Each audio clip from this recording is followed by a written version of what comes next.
তো যখন আমার বড় বোন হয় তখন অনেক আদর ভালোবাসা, অ্যাকচুয়ালি ফার্স্ট সন্তান হিসেবে উনি পাইছেন, কিন্তু সেকেন্ড চাইল্ড আমি ছিলাম। তো সেকেন্ড চাইল্ড হয়েছি মেয়ে। সো আমার মা অনেকটা মন ক্ষুণ্ণ ছিলেন, হইতে পারে কারণ সামাজিক আমাদের যে ট্র্যাডিশন চলে আসছে যে ছেলেই হইতে হবে বংশের মুখ রক্ষা করার জন্য। সো হয়েছে, ঠিক আছে। তারপরে আমার বাবা গভর্নমেন্ট সার্ভিস হোল্ডার ছিলেন, তো আমার বাবা সকালে চলে যাইতেন, আসতেন সন্ধ্যায়। তো যখন আমি একটু বড় হই, মানে 1 year ওল্ড, দেন আমার বাবা সকালবেলায় আমাকে খাওয়িয়ে যেতেন, আর সন্ধ্যায় যখন ফিরতেন তখন আবার নাকি যত্ন নিতেন। মিডিলে মা তেমন একটা টেক কেয়ার করতেন না, যাই হোক তাদের এক্সপেকটেশন ছিল ছেলে হবে। তো এইভাবে ধীরে ধীরে বড় হইতে থাকলাম। একটু মানে অন্য বাচ্চাদের তুলনায় আমি খাওয়া দাওয়া একটু ভালোভাবে করতাম। আমি মানে যত্ন না নিলেও ঠিক মতো বেড়ে উঠতেছিলাম মেয়ে হিসেবে। তো আমার এই খেয়ালি নামটা অ্যাকচুয়ালি আমার দাদু রাখছিলেন। তো আমি দেখতে একটা, আমি জানি না টেলিভিশন একজন মানে উনি মেবি সংবাদ পড়তেন, না হলে বলতেন, তার ফেসটা নাকি আমার মতো কিছুটা ছিল। তো ওনার নাম ছিল খেয়ালি। তো সেই থেকে আমার দাদু আমাকে আমার নামটা দেয় খেয়ালি। তো যাই হোক, এভাবে আমার স্কুলে ভর্তি, পড়াশোনায় ভালো ছিলাম মোটামুটি। 4 ভাই বোন আমরা। এরপরে আমার পরে আবার আমার ভাই হয়। ভাই হওয়ার পরে অনেক বছর পরে আবার আর একটা বোন হয়েছে। আমরা 4 ভাই বোন, 3 বোন 1 ভাই। তো আমার পরে যে ভাই হয়েছে সে তো বংশের মুখ রক্ষা করেছে আলহামদুলিল্লাহ। তো যাই হোক, আমার মা সাকসেস। তারপর স্কুলে টিচার আমাকে অনেক ভালোবাসতেন। আমার মনে আছে ম্যাডামরা আমাকে কোলে নিয়ে বসে থাকতো, মানে যতক্ষণ আমার মা না আসবে ততক্ষণ তারাই নিয়ে বসে থাকতো যে ছুটি হচ্ছে, দাঁড়াও তোমার মা আসুক তারপরে তোমাকে দেওয়া হবে। এইভাবে তাদের আদর ভালোবাসা, নাচ গান সবকিছুতে বলতে গেলে একটু ক্যাপ্টেন টাইপের ছিলাম। যখন একটু বড় হইলাম, একটু মানে 6 থেকে 7-এ উঠলাম, তারপরে 7 থেকে 8-এ, এই একটু একটু বড় হওয়ার সময়টাতে অ্যাকচুয়ালি মেয়েদের লাইফে অনেক প্রেম ভালোবাসা, অনেক প্রপোজাল আসে, অনেক প্রপোজ পায়। তো এটা সবারই ক্ষেত্রে হয়। তো আমাদের ফ্যামিলিটা অ্যাকচুয়ালি ছিল মানে যাকে বলে ইসলামিক মাইন্ডেড, এবং আমাদের পাড়াটাকে বলা হয় যে মৌলবি পাড়া। আমাদের দাদু দাদি, আমাদের বাবারা সবাই মসজিদ নির্মাণ করেছেন। তারা অনেক ডিস্ট্রিবিউশন মানে এক্ষেত্রে তাদের আছে, মানে মসজিদ, দান খয়রাত এসব কিছু। যাই হোক, তো ফ্যামিলিগতভাবে অনেক হেজাব পর্দা শুরু থেকে। তো অনেকে পিছন মানে সেই যুগটাতে পেছন পেছন স্কুলের পেছনে পেছনে ছেলেরা হাঁটতে হাঁটতে যেত, আসতো, চিঠি দিত, ফুল দিত। তো এগুলো আমার স্বভাব ছিল কেমন, যে আমার বন্ডিংটা আমার বাবার সাথে অনেক ভালো ছিল। এগুলো পেলে তখন বাসায় নিয়ে এসে আমার বাবাকে বলতাম, আমরা আব্বা বলে ডাকি, আপনি বলে। এই যুগের ছেলেমেয়েরা তুমি বলে, বাট আমরা আপনি ওইভাবে সম্মান করে চলে আসছি। তো আব্বাকে দিয়ে বলতাম যে আব্বা এটা একজন দিল, একটু দেখেন তো। পরে আমি সরে যাইতাম, মানে আমার অত ইন্টেনশন ছিল না যে কি দিয়েছে কি হয়নি একটু দেখি, তো এটা মাইন্ডে আসতো না। অনেক সময় গিফট পাইতাম, চকলেট বক্স ভরা ভরা। হ্যাঁ, কে একটা ছোট বাচ্চা নিয়ে এসে, আপু তোমাকে একটা ভাইয়া দিয়েছে, ঠিক আছে নিলাম। কে দিয়েছে কি দিয়েছে এত বুঝি নাই, চিরকুট দিয়েছে, বক্স চকলেটের, বেশ ভালো কথা, বাসায় নিয়ে এসে দিলাম। ওইটা আমাকে খেতে দেওয়া হইতো না। তো সেই সময় একটা মানে সব মেয়েদের মধ্যে একটা ক্রেজিনেস ছিল, ম্যাডামের ছেলে সুন্দর হ্যান্ডসাম, গান করে, আমাদের সাথে পড়তে আসছে, সবাই কেমন জানি ঝাঁপিয়ে পড়তো কথা বলার জন্য। তো আমার এই জিনিস যেহেতু ছোটবেলা থেকে ওইভাবে বড় হয়েছি না, প্রেম ভালোবাসা কি জিনিস করা যাবে না, গুনাহ, ভালো কথা।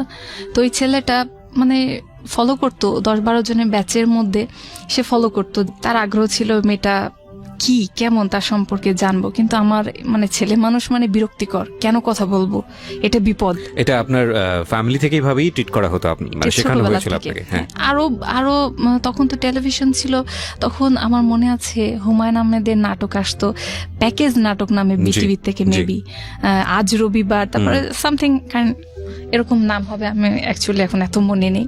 কিন্তু ওগুলো দেখতাম যে প্রেম ভালোবাসা করা যাবে না, ধোকা দেয়, এই সেই, ফ্যামিলি মেন। সো আমাদের মেন্টালিটি ওইভাবে গ্রো করছে যে হ্যাঁ করা যাবে না। আমার বিরক্তি লাগতো কারোর সাথে কথা বলবো, আমার তো একটা অঙ্ক করার টাইম নষ্ট হচ্ছে বা পড়ার টাইম নষ্ট হচ্ছে, কেন ফালতু ফালতু। যাই হোক, ওসব মাথা থেকে ঝেড়ে ফেলে দিতাম। কিন্তু ছেলেটা কি যেন ভেতরে ভেতরে ভালোবেসে ফেলেছে, কি করেছে। একদিন আমাকে একটা বই দিছে, আমার বই সে নিছিল, তো বইটা আমাকে দিয়েছে, বইয়ের মধ্যে চিঠিও দিয়েছে। পরে আমি তো দেখিনি, পরে বই খুলছে দেখি চিঠি পড়তেছে বইয়ের মধ্যে থেকে। তারপর তখন বুঝতে পারলাম যে চিঠির মধ্যে অনেক লাইফ স্টাইল লিখছি, ভালোবাসি হ্যান ত্যান। আমার ভালো লাগে না। একদিন তাকে ডাইরেক্ট বললাম, ডেকে বললাম যে তুমি এই যে পেছন পেছন আসতেছো, এগুলো করতেছো, এটা যদি তোমার আম্মু জানে তাহলে এটাতে কিন্তু অনেক সমস্যা হবে। দেখা যাচ্ছে যে আমাকে ফেল করায় দিচ্ছে এবং স্কুল থেকে আমাকে বের করে দিচ্ছে। তাই আমি চাই না যে তুমি এই ধরনের আচরণগুলো করো, এসব প্রেম প্রেম ভালোবাসা, তুমি অনেক ছোট, ক্লাস আমরা সবে 8-এ পড়ি, তো এইসবগুলো বাদ দাও, এগুলো আমার পিছু নিবা না, আর কখনোই আমার পেছন পেছন আসবা না আমার বাসা পর্যন্ত। ছেলেটা তখন আর আসে নাই।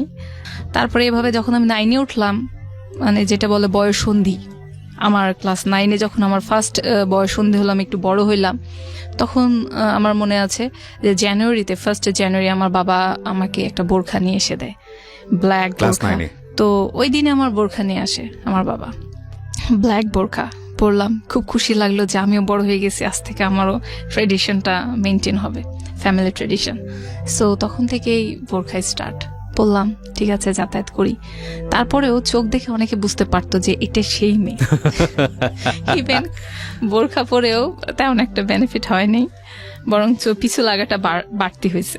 তো এরকম ভাবে পাড়াতে ছেলেরা দেখতো, যারা সিনিয়র ছেলে ছিল, মানে যে আগে কেমন ছিল, পুকুরের ওই পারে সবাই মিলে গ্রুপ করে দাঁড়ায় থাকতো, শীষ দিত, গান গাইতো, ছোট বাচ্চাদের হাতে এটা ওটা গিফট ফুল টুল পাঠাইতো। তো একদিন আমাদের বাড়ির দরজার সামনে, গেটের সামনে আমার ফুপ্পি, আমরা সবাই মিলে দাঁড়িয়েছি, বৈকাল টাইমে অ্যাকচুয়ালি দাঁড়িয়ে থাকা পড়ে একটু সময় কাটানোর জন্য, দাঁড়িয়ে রয়েছি। এই সময় দেখা যাচ্ছে একটা আইসক্রিমওয়ালা, আগে অ্যাকচুয়ালি আইসক্রিম একটা গাড়িতে করে ঘন্টি বাঁচিয়ে বিক্রি হইতো, এখন সেটা খুব কম দেখা যায়, এখন পার্লার হয়েছে, আইসক্রিম পার্লার। একজনকে পাঠাই দিছে ওই পার থেকে ছেলেরা। তখন পাঠানোর পরে বলছে যে ভাইয়া পাঠাইছে এই আইসক্রিম আপুর জন্য। আমার গেছে, আমার তো শরম লাগতেছে, মেজাজ খারাপ। আমার ফুপিটা দাঁড়াচ্ছে, কয় কে পাঠাইছে? ওই পার থেকে একজন ভাইয়া, নেন আপনি দেখে নিতে বলছে। তখন আমার ফুপি আমাদের চাইতে বয়স অনেক বড় না, কিন্তু উনি অনেক আমাদের সাথে ফ্রি, তো আমরা বান্ধবীদের মতোই মনে করতাম। তো উনি বললেন ঠিক আছে, তাহলে তোমার এখানে কত আইসক্রিম আছে? বলছে 55টা আইসক্রিম আছে। বলছে ঠিক আছে দিয়ে যাও।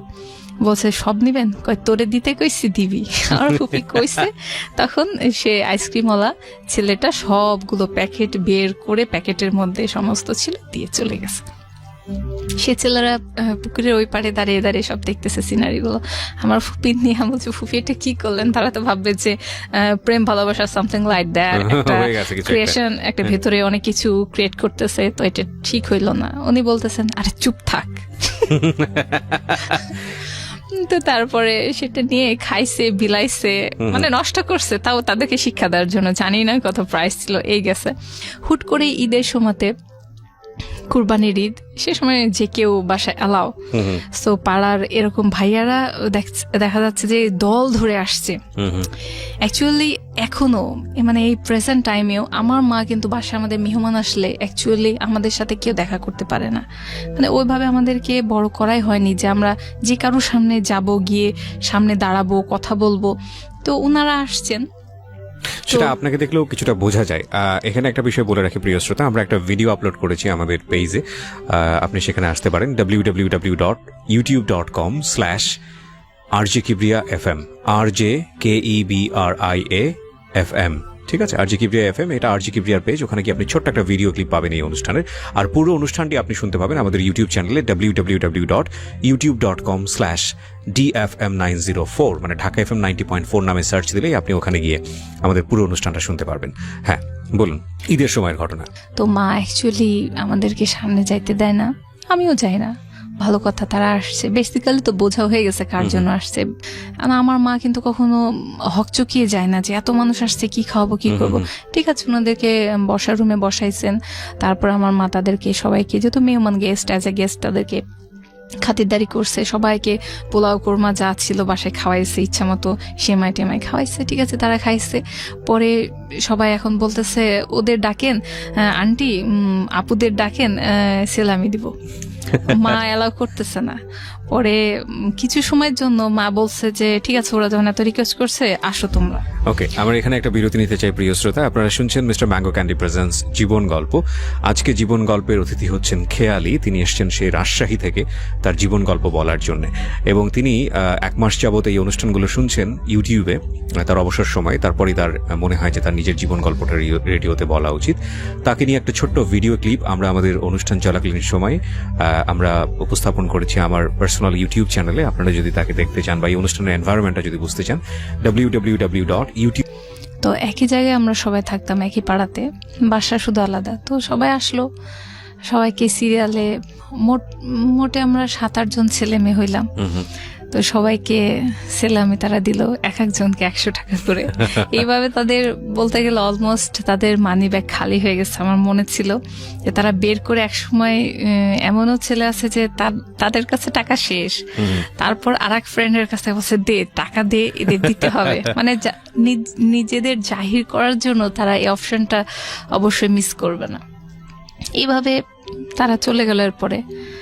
কিন্তু সেই সময়টাতেও বলি যে আমার ভিতরে এমন ইন্টেনশন ছিল যে তাদের দিকে তাকানো যাবে না, মাথাটা জাস্ট নিচু করে সেলামেগুলো নিয়ে চলে যাওয়া। কখনো মনের ভিতরে এটা কখনো আসে নাই যে ছেলে মানুষ, একটা মানুষের মনের মধ্যে এই ফিলিংসটা জাগে কেমনে যে প্রেম প্রেম প্রেম করতে হবে, না, কখনো ওইভাবে আসেই নাই। আমার বড় বোন, তার বিয়ে হইল মানে অ্যারেঞ্জ ম্যারেজ, ঘটকের মাধ্যমে। ঘটক এক দাদি, পাড়াতেই এক ভাইয়া ছিলেন, কিন্তু আমরা কখনো দেখি নাই। তো তার সাথে আমার বোনের ধুমধাম করে বিয়ে হয়েছে। সেই অনুষ্ঠানেও আমি ছিলাম, মানে অনেকটা অংশে বলতে পারেন যে আমার দায়িত্ব ছিল, কারণ আমার ভাই ছোট, সে তেমন একটা কিছু বোঝে না। তো আমার মনে আছে যে গায়ে হলুদের অনুষ্ঠান থেকে শুরু করে বিয়ের ইনভিটেশন প্রত্যেকটা রিলেটিভসের বাসায় দেওয়া। বাবা একটু বয়স্ক মানুষ, পারেন নাই, আমি করছি, অনেক করছি, করে অনুষ্ঠানটা খুব সুন্দরভাবে যাই হোক হয়েছে তার বিয়েটা। তো সেইখানেও দেখা গেছে যে আমার দোলা ভাইয়ের ভাই, ইমিডিয়েট মানে ছোট, সবচেয়ে ছোট, সে হচ্ছে MBBS ডাক্তার। জি। তার মেডিকেল ছিল মেবি রংপুরে।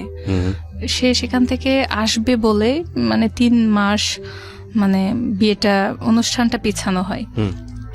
তো দোলা ভাই মাঝে মধ্যেই আসতেন, যেহেতু বিয়ে কালমা হয়ে গেছে, 3 মাসের মিডিলে আসতেন, বেড়াইতেন। তো আমার ভালো লাগতো না, মানে দোলা ভাই আসলেই ওই রুম থেকে ওই রুমে শুইতে হবে, ওই রুম থেকে মানে রুম চেঞ্জ, এটা নিয়ে রাত্রে দেখা যাচ্ছে হুট করে রাতের 11টা, মানে মোফাসল এলাকায় অনেক বেশি রাত। তো ঘুম এসে গেছি, দোলা ভাই ডিউটি শেষ করে আসছেন, এই সময় তখন রুম চেঞ্জ করতে হবে, জামাই বউ থাকবে। তো এটা আমার কাছে মানে ওই সেন্সটা আসতো না যে দোলা ভাই আসতে রুম ছেড়ে দিতে হবে। হ্যাঁ হ্যাঁ, একটা মান সম্মান। আমি একটু চেঁচা করতাম, মানে আমি একটু ক্যাচ করতাম আমার মায়ের সাথে, এত রাতে কেন উঠবো, কেন ঘুম ভাঙতেছো, এই ভাল লাগে না, তোমার মেয়ের বিয়ে হয়ে গেছে, পাঠাই দাও না কেন। একটু এরকম বাচাল টাইপের ছিলাম তখন। মানে একটু গলার স্বর বড় করাতে বাবা এসে একটা থাপ্পড় মানে আমাকে। তারপরে মানে আমার জিদটাও তখন একটু বেশি ছিল, বাবা কেন মারলো, আমার আব্বা আমারে মারছে, কত বড় ইনসাল্ট। বাবার প্রতি টানটা অনেক বেশি ছিল, বাবা কেন মারলো আমাকে। পরে এই জীবনে ফার্স্ট আমার হাতটা কাটা, এখনো স্পট আছে, অনেকে দেখে মনে করে মেবি কোনো প্রেম ঘটিত।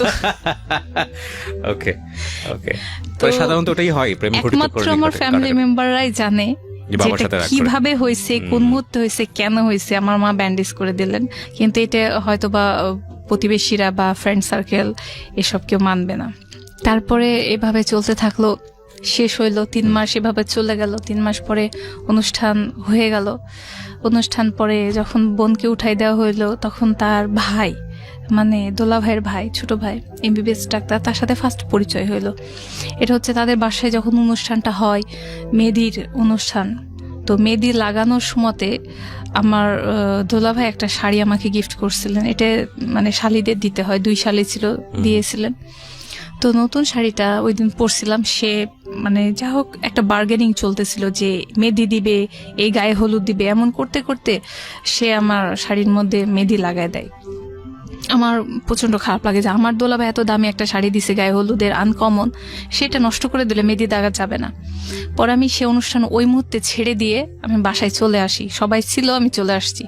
পরে ওনার ভাই তখন বুঝতে পারছে, তখন উনি বাসায় আসছে, এসে আমাদের বাসায় তারপরে অনুষ্ঠান ছিল, তারা আসছে, আসার পরে মানে খুঁজতেছিলেন যে ভাবির বোন কোথায়, তার কাছে সরি বলতে হবে। কিন্তু অ্যাকচুয়ালি আমি তখন আর সামনে আসি নাই কারো, আমি আমার মতো আমার রুমে ছিলাম। তারা অনুষ্ঠান সেরে খাওয়া দাওয়া সেরে চলে গেছে, তাদের সাথে অ্যাকচুয়ালি আমার দেখাই হয় নাই। তো এভাবে বিয়ের 2-3 দিন পরে তখন দুলাভাইয়ের ভাই, ওই যে একটা গিল্টিনেস ছিল যে হ্যাঁ সরি বলতে হবে, সে বারবার আসে।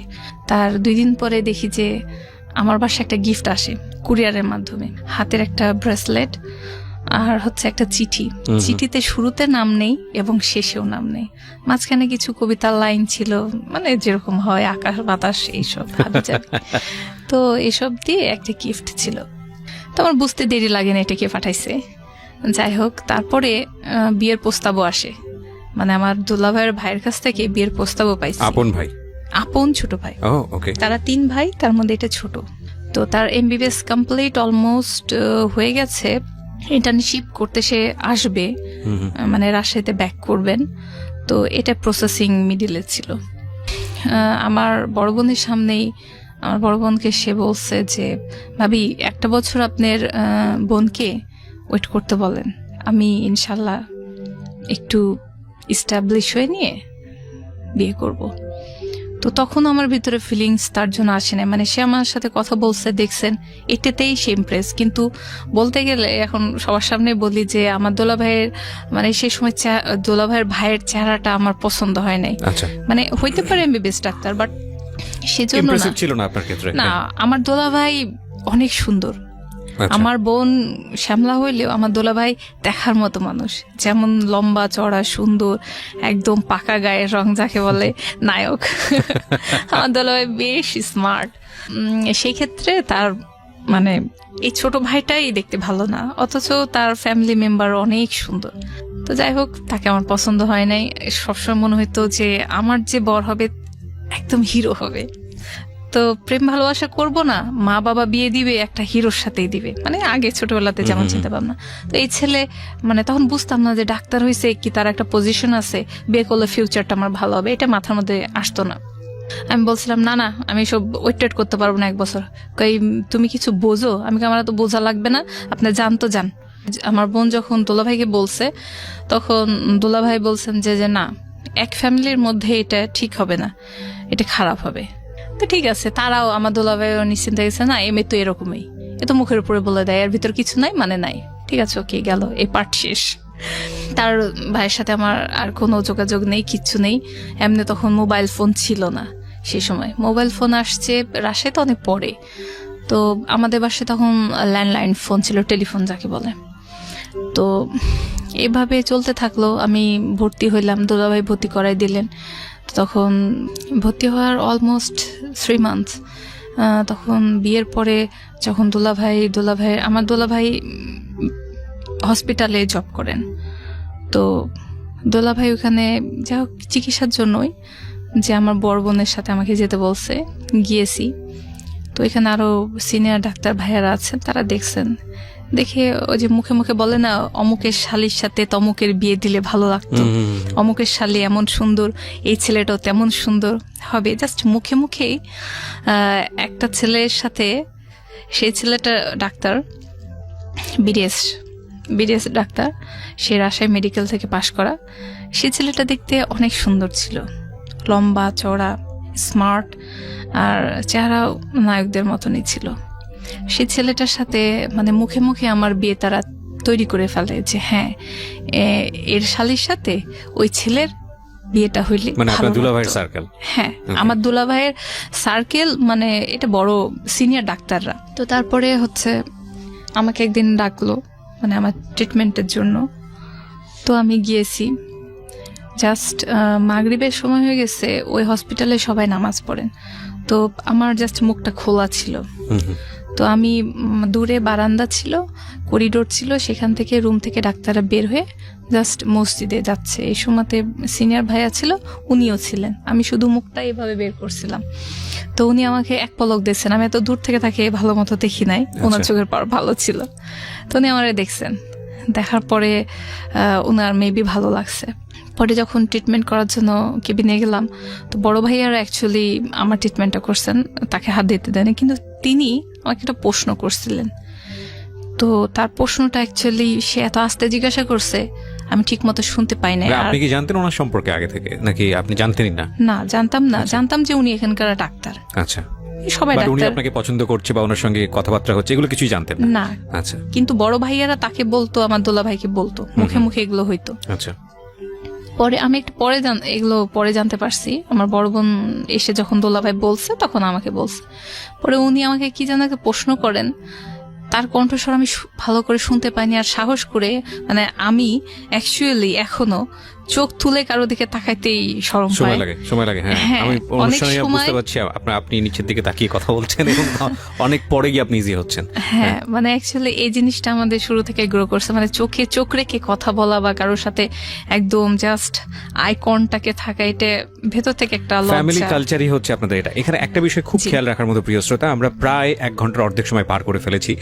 উনি যেই বিষয়টা বর্ণনা করছেন, যেসব ঘটনা উনি এখানে নিয়ে আসছেন, সেখানে আপনি একটা বিষয় খুব ভালো করে মার্ক করবেন যে উনি কি ধরনের পরিবারে বড় হচ্ছেন। সেটা ভালো না মন্দ সেটা আমি বলছি না, আমি বলছি ওনার বড় হওয়ার পরিবেশটা একেবারে ফুললি রিলিজিয়াস। এবং যদি আমরা বলি বোঝানোর জন্যে, সেটা হচ্ছে একটা রক্ষণশীল পরিবার। এবং সেই রক্ষণশীল পরিবারের একটা মেয়ে বড় হওয়ার জন্য যত ধরনের রক্ষণশীলতা প্রয়োজন, সেটা পরিবারের মধ্যেও ছিল, এবং যে পাড়াতে উনি বসবাস করেন সেই পাড়ার মধ্যে ওই জিনিসটা ছিল। সো এই জিনিসগুলো একটু নোট করবেন। এবং 8-10টা মেয়ের মতো বা 8-10টা ছেলের মতো যে জিনিসটা বয়সন্ধিকালে স্বাভাবিক, হয়তো একটা ছেলে একটা মেয়েকে ভালো লাগবে, কিন্তু একটা মেয়ে একটা ছেলেকে ভালো লাগবে, কিন্তু ওনার গ্রোন আপের সিস্টেমটা ডিফারেন্ট হওয়ার কারণে উনি এগুলোকে একদম পাত্তাই দিত না নিজের মধ্যে। কিন্তু ইন দ্য মিন টাইম বিভিন্নভাবে ওনার কাছে বা ওনার ফ্যামিলির কাছে বিয়ের প্রস্তাব আসছে, কারণ উনি দেখতে যথেষ্ট সুন্দরী ছিলেন। সো এই বিষয়টা একটু মার্ক করার মতো, কারণ গল্প যখন আমরা সামনের দিকে এগিয়ে নিয়ে যাব, এই বিষয়টা খুব খুব খুব ইম্পর্টেন্ট হয়ে দাঁড়াবে ভবিষ্যৎ গল্পের কাছে। জি বলুন। তারপরে উনি আমাকে কিছু প্রশ্ন করেছিলেন, সেটা আমি শুনতে পাইনি। বাসায় চলে আসছি, উনি হয়তোবা ভাবছেন যে মেয়েটা অহংকারী, সুন্দরী অহংকারী, মনে হয় প্রশ্নের উত্তর দেবে না। আচ্ছা, ঠিক আছে। উনিও যথেষ্ট সুন্দর, যথেষ্ট স্মার্ট, হ্যান্ডসাম, গায়ের কালার সাদা ফর্সা। বলে রাখলাম যে সে দেখতে কেমন। তো যাই হোক, তার কমতি কিছুই ছিল না। মানে আপনার বিষয়টা এরকম যে মনে ধরার মতো, মানে শুধু মনে ধরার মতো না, মানে সে 1000টা ছেলের মধ্যে দাঁড়িয়ে থাকলে মানে একটা চোখে পড়ার মতো, আলাদা করে চেনা যায়।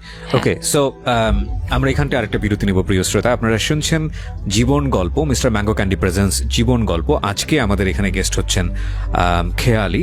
আমরা এই অনুষ্ঠানের ভিডিও ক্লিপ আমি আপলোড করেছি আমার ইউটিউব চ্যানেলে www.youtube.com/RJ Kibriya FM, RJKEBRIA FM। এটা দিয়ে আপনি যদি অ্যাড্রেস বারে লিখে যদি সার্চ করেন, তাহলে আপনি আমার চ্যানেলটি পাবেন।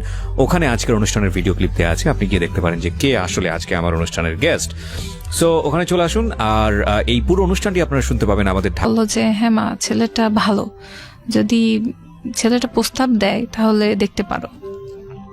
তো মা বললো যে দেখা যাক। তো মা তেমন একটা আগ্রহ দেখাইলো না, কারণ এখন তো প্রস্তাব আসেনি। ঠিক 7 দিনের মাথায় আমার দোলা ভাই এসে বললেন আমার বাবাকে, আমার মাকে, যে একটা ছেলে আছে, সে আমার শালিকে দেখতে চাচ্ছে, আপনারা যদি হ্যাঁ বলেন তাহলে সে বাসায় আসবে। তো বলছে ছেলের বাসা কোথায়? তখন আমার দোলা ভাই বললেন যে ঢাকায়। ঢাকার ছেলে, ঢাকার স্থায়ী। তো নামটা এখানে বলি, এলাকার নাম বললে তো সমস্যা নেই। সে বিক্রমপুরের। তো বলছে বিক্রমপুর। তো আমার মারা তো ঢাকা বিক্রমপুর এত চিনবে না। তো বলছে ঠিক আছে, আচ্ছা আসুক, মেয়ে তো দেখতে আসতে যাচ্ছে, আসুক, পরবর্তীটা পরে দেখা যাবে। তো তারপরে আবার আমাকে আরেকবার মিডিলে ট্রিটমেন্ট করানোর জন্য যাইতে লাগছে। আমি গিয়েছি তার চেম্বারে। তখন এটা আমার সেকেন্ড টাইম যাওয়া। ফার্স্ট টাইমে আমি তার ফেসও দেখি নাই, তার কণ্ঠ শুনি নাই, মানে কণ্ঠ শুনছি, তার বক্তব্য আমি বুঝি নাই। তো এবার গিয়ে চেম্বারে যখন গেলাম তখন দেখলাম যে বড় ভাইয়া নেই, ওই দিন ডিউটিতে উনিই ছিলেন। উনি আমাকে রিসিভ করছেন, তো উনি আমার ট্রিটমেন্ট করলেন। তখন উনি ওনার প্রেসক্রিপশনের নিচে তার পার্সোনাল মোবাইল নাম্বারটা লিখে দিয়েছেন। আচ্ছা, তো মোবাইল নাম্বার লিখে দিয়েছেন, তখন কিন্তু আমার মোবাইল নেই। আমাদের বাসায় আমার বাবার কাছে একটা মোবাইল সেট তখন ছিল, অনেক পুরাতন মডেল, জাস্ট মোটরোলা, আমার নামটা মনে হচ্ছে, সাদা কালার, একটা মোটা করে স্বাস্থ্যবান মোবাইল। কিন্তু মানে তখনও সেটা আমরা ইউজ করি না, সাহস নেই ইউজ করার, বাবার ওটা। ঠিক আছে, পরে উনি একটা নাম্বার দিলেন, নাম্বারটা দিয়ে উনি নিচে লিখেও দিয়েছেন প্রেসক্রিপশন নিচে যে যদি সময় হয় কল করবেন। আমি ওটা তখন বুঝি নাই, বাসায় নিয়ে এসে যখন প্রেসক্রিপশন খুলে দেখছি কি কি দিয়েছে, তখন দেখতে পেলাম যে এখানে মোবাইল নাম্বার দেওয়া আছে আর একটু লিখে দেওয়া আছে। তো আমার একটু লজ্জা লজ্জা লাগলো যে ওনার মতো ডাক্তার আমাকে পাত্তা দিতে যাচ্ছেন কেন, মানে উনি ডাক্তার হয়েছেন, এতটা লাইফ কাটাইছেন, নিশ্চয়ই ওনার গার্লফ্রেন্ড আছে অথবা কোনো সহপাঠী, মেবি ডাক্তার মেয়ে। আমি তো ডাক্তার না, আমি নর্মাল লাইনে পড়াশোনা করা একটা মেয়ে, আমি এখন ফার্স্ট ইয়ার পড়তেছি কলেজে। তো উনি কিভাবে আমাকে, মানে এটা কি চলতেছে আমি বুঝলাম না। পরে তখন আমার বড় বোনের সাথে ব্যাপারটা শেয়ার করলাম, বলছে যে তাই, সে তো তোকে দেখতে আসতে চাই, তুই কথা বল। আমি কই আমি কথা বলবো, মোবাইল তো নেই আমার কাছে। কয় ঠিক আছে, ব্যবস্থা করে দিচ্ছি, তুই তার সাথে কথা বল। তখন কথা আমি শুরুতে বলি নাই, উনি আমার বাসার টেলিফোন নাম্বারটা, যাই হোক দুলাভাইয়ের কাছ থেকে যেখান থেকে হোক অ্যারেঞ্জ করছেন। তো উনি কল করছিলেন, তো কল করার পরে জাস্ট নাম্বার একটা ডিজিট মেবি ভুল হয়ে গেছে, অন্য জায়গায় চলে গেছে। পরে উনি আবার সেকেন্ড টাইম নাম্বারটা নিয়ে তখন আমাদের ল্যান্ডলাইনে ফোন করছেন ক্লিনিক থেকে। ক্লিনিকের নাম্বার দেখলেই আমরা মনে করি হয়তো দোলাভাই ফোন করছে আপুর কাছে। তো রিসিভ আমি করছি, তখন মানে উনি, আমি রিসিভ করছি, উনি কথা বলতেছেন। তো ওনার কণ্ঠস্বর খুব চিকন, এত আস্তে কথা বলেন যে মানে ফোনের মধ্যে ভালো করে বোঝা যায় না তার কণ্ঠস্বর। তো উনি বললেন যে আপনি কি খেয়ালি বলতেছেন? আমি বললাম জি। আপনি কে? তখন বললো তার নাম বলছে, তার নাম মিঠু। বলছে আমি মিঠু বলছি, আপনি কি আমাকে চিনছেন? আমি তো চিনে ফেলছি। তখন আমি বললাম জি। কয় হ্যাঁ, আপনাকে তো আমি নাম্বার দিয়েছিলাম, আমাদের একটা সেমিনার ছিল পাবনাতে সব ডাক্তারদের, ওইখানে কোম্পানি থেকে আমরা গিয়েছিলাম। আমি সারাটা দিন আমার মোবাইলটা চেক করছিলাম, মনে হয় একটা ফোন কোথাও থেকে আসবে। অনেক ফোন আসছে, আমি বারবার দৌড়ে ফোনটা বের করছি, রিসিভ করছি, বাট একটা কণ্ঠস্বর শুনতে পাই নাই। আমি আশা করছিলাম কেউ আমার ফোন দিবে। তো আমি এমন ভাব নিতেছি যে আমি বুঝিই নাই সে কাকে বললো, জাস্ট আননোন পারসন। অবশ্যই একটা পর্দা আছে আমাদের ভেতরে। তখন আমি বললাম যে জি, কার অপেক্ষা করছিলেন? কয় থাকবে, বাদ দেন। তো আমি বললাম যে অ্যাকচুয়ালি আমি তো কখনোই তাকে ফোন দিব না, এটা তো আমার মেন্টালিতে আছে যে ফোন দেওয়া যাবে না, সে অপরিচিত মানুষ, প্রেম ভালোবাসা করা যাবে না, আমি কেন তাকে ফোন দিব? কিন্তু তার ব্যাপারে আমার ফ্যামিলি কিন্তু অলরেডি আগেই রেডি হয়ে আছেন যে তার সাথে আমার একটা হবে। তো তারপরে ওনার সাথে কথা হইলো অল্প কিছু সময়, নর্মাল কথা, আপনি করেই, ভাইয়া ভাইয়া করেই কথা হইলো। পরে রেখে দেওয়া হয়েছে ফোন। পরে রাতের বেলাতেও দেখতেছি যে উনি ওনার হোস্টেল থেকে ফোনটা করছেন। তো তখন মানে হোস্টেলে যে জায়গায় টেলিফোনটা আছে, যেহেতু আমার মোবাইল নেই, উনি তো মোবাইল দিয়ে কথা বলতে পারছেন না যে রুমে গিয়ে, উনি ওইখানে যেই জায়গায় দাঁড়িয়ে থেকে কথা বলতেছেন, তো ওই জায়গায় অনেক গ্যাঞ্জাম হচ্ছে। তখন আমি কিছু শুনতে পাই না। আমি বলছি কে বলতেছেন? গ্যাঞ্জামে বুঝতে পারেন অনেক স্টুডেন্ট এসে দাঁড়ায় রয়েছে। তখন উনি বললেন ঠিক আছে, আমি একটু পরে কল করতেছি। উনি ওই রাত্রেই দোকানে গেছেন, তখন কিন্তু দোকানে টেলিফোন থেকে কথা টাকা দিয়ে বলা যায়। তো উনি আর এক দোকানে গিয়েছেন, দিয়ে টেলিফোনে থেকে ফোন করছেন। তো কথা বলতে বলতে অনেক রাত হয়ে গেছে, অলমোস্ট 11টা 11:30, অনেক বেশি সেই সময় রাত। তো উনি অনেক কথা বলছেন, নর্মাল ভালো কথা। তো একটু ভালো লাগছে যে না, লোকটা অনেক জেন্টাল, মানে প্রেম ভালোবাসা লাভ ইউ এই সব কিছু নেই তার ভিতরে, জাস্ট সে নর্মালি সুন্দরভাবে ভালো লাগা মন্দ লাগাগুলো কথা বলতেছে, কথা হচ্ছে। তার মধ্যেই বেশি দিন হয়নি, অলমোস্ট 5 দিনের মতো কথা হয়েছে তার সাথে টেলিফোনে। তারপরেই তিনি বাসাতে আসছেন, মেয়ে দেখবেন বলে বড় ভাইয়াদের সাথে নিয়ে আসছেন, আরো সব যারা ছিলেন ক্লিনিকের উনি আসছেন আমার দুলা ভাইয়ের সাথে কথা বলে ফিক্সড করে। তো মানে ওই দিন দেখা হবে, যেহেতু উনি আগে থেকে আমাকে পছন্দ করে রাখছেন। তো আমাদের এখানে নিয়ম আছে পছন্দ হইলে কালমাটা পড়ায় দেয়। আচ্ছা, কালমা পড়ানো মানে কি? আমাদের রিলিজিয়ন অনুসারে তো ওটাই তো বিয়ে, ওটাই বিয়ে, আক্ত বলে অনেকে, হ্যাঁ, রেজিস্ট্রেশনটা পরে হয়। তো আমাদের এখানে মানে কালমাটা পড়ায় দিবে, মানে রেজিস্ট্রি করে কালমা পড়ায় দিবে, রেজিস্ট্রি করে কালমা পড়ায় দিবে। আচ্ছা, তো তারপরে উনি আসছেন, এসে হ্যাঁ অল্প কিছু মানে রিলেটিভসদের আমার মা বলছে, কারণ দুলা ভাই আগে থেকে জানেন যে পছন্দ হয়ে গেছে, একটা রেজিস্ট্রি কালমা কিছু একটা হয়ে থাকবে। তো ভেতরে ভেতরে এগুলো হয়েছে। তখন তো আমার মা, দুইজন ফুপি মেবি বাসায় ছিলেন, চাচিরা ছিলেন, দাদু বেঁচে নেই তখন, দাদি ছিলেন বেঁচে। তো যারা যারা মানে রাজশাহীতে ছিলেন উপস্থিত তাদেরকে বলছেন, পাড়া প্রতিবেশী অল্প কিছু বলছে, আমার দোলা ভাইয়ের মানে মানে মা যারা শাশুড়ি, তো তাদেরকে অল্প কিছু গেস্ট, তাও অলমোস্ট 20-22 জন হয়ে গেছে এদিকে। তো আমাদের বাসাতে কিছু হইলেই মানে আমরা নিজেরা ফ্যামিলি মেম্বার এত বেশি যে বাইরের মানুষদের দাঁত করা প্রয়োজন পড়ে না। আমার বাবারা হচ্ছে 9 ভাই বোন, তো 3টা ফুপি আর বাকি সব চাচা চাচিদের ছেলে মেয়ে সবাই মিলে অনেক মানুষ। তো সবাই আসার সুযোগ পায় না একদিনের মধ্যে, তো যে কয়জন আসছেন বেশ ভালো কথা। তো এইভাবে মানে একটা ছোট্ট গেট টুগেদারের মধ্যে তারা সন্ধ্যা নাগাদ চলে আসছে দেখতে। চলে আসছে, তারা তো জানে যে কালমা হবে। তো ছেলে যেহেতু বড় ভাইদের নিয়ে আসছেন, তারা তখন দেখছে, আর দেখার পরে তখন আমার দোলা ভাই বললেন যে কাজীকে ডাকেন, কালমাটা হবে, রেজিস্ট্রি হবে। তো আমি তখন সাজতেছি, মেকআপ করতেছি জাস্ট রুমের মধ্যে বসে থেকে।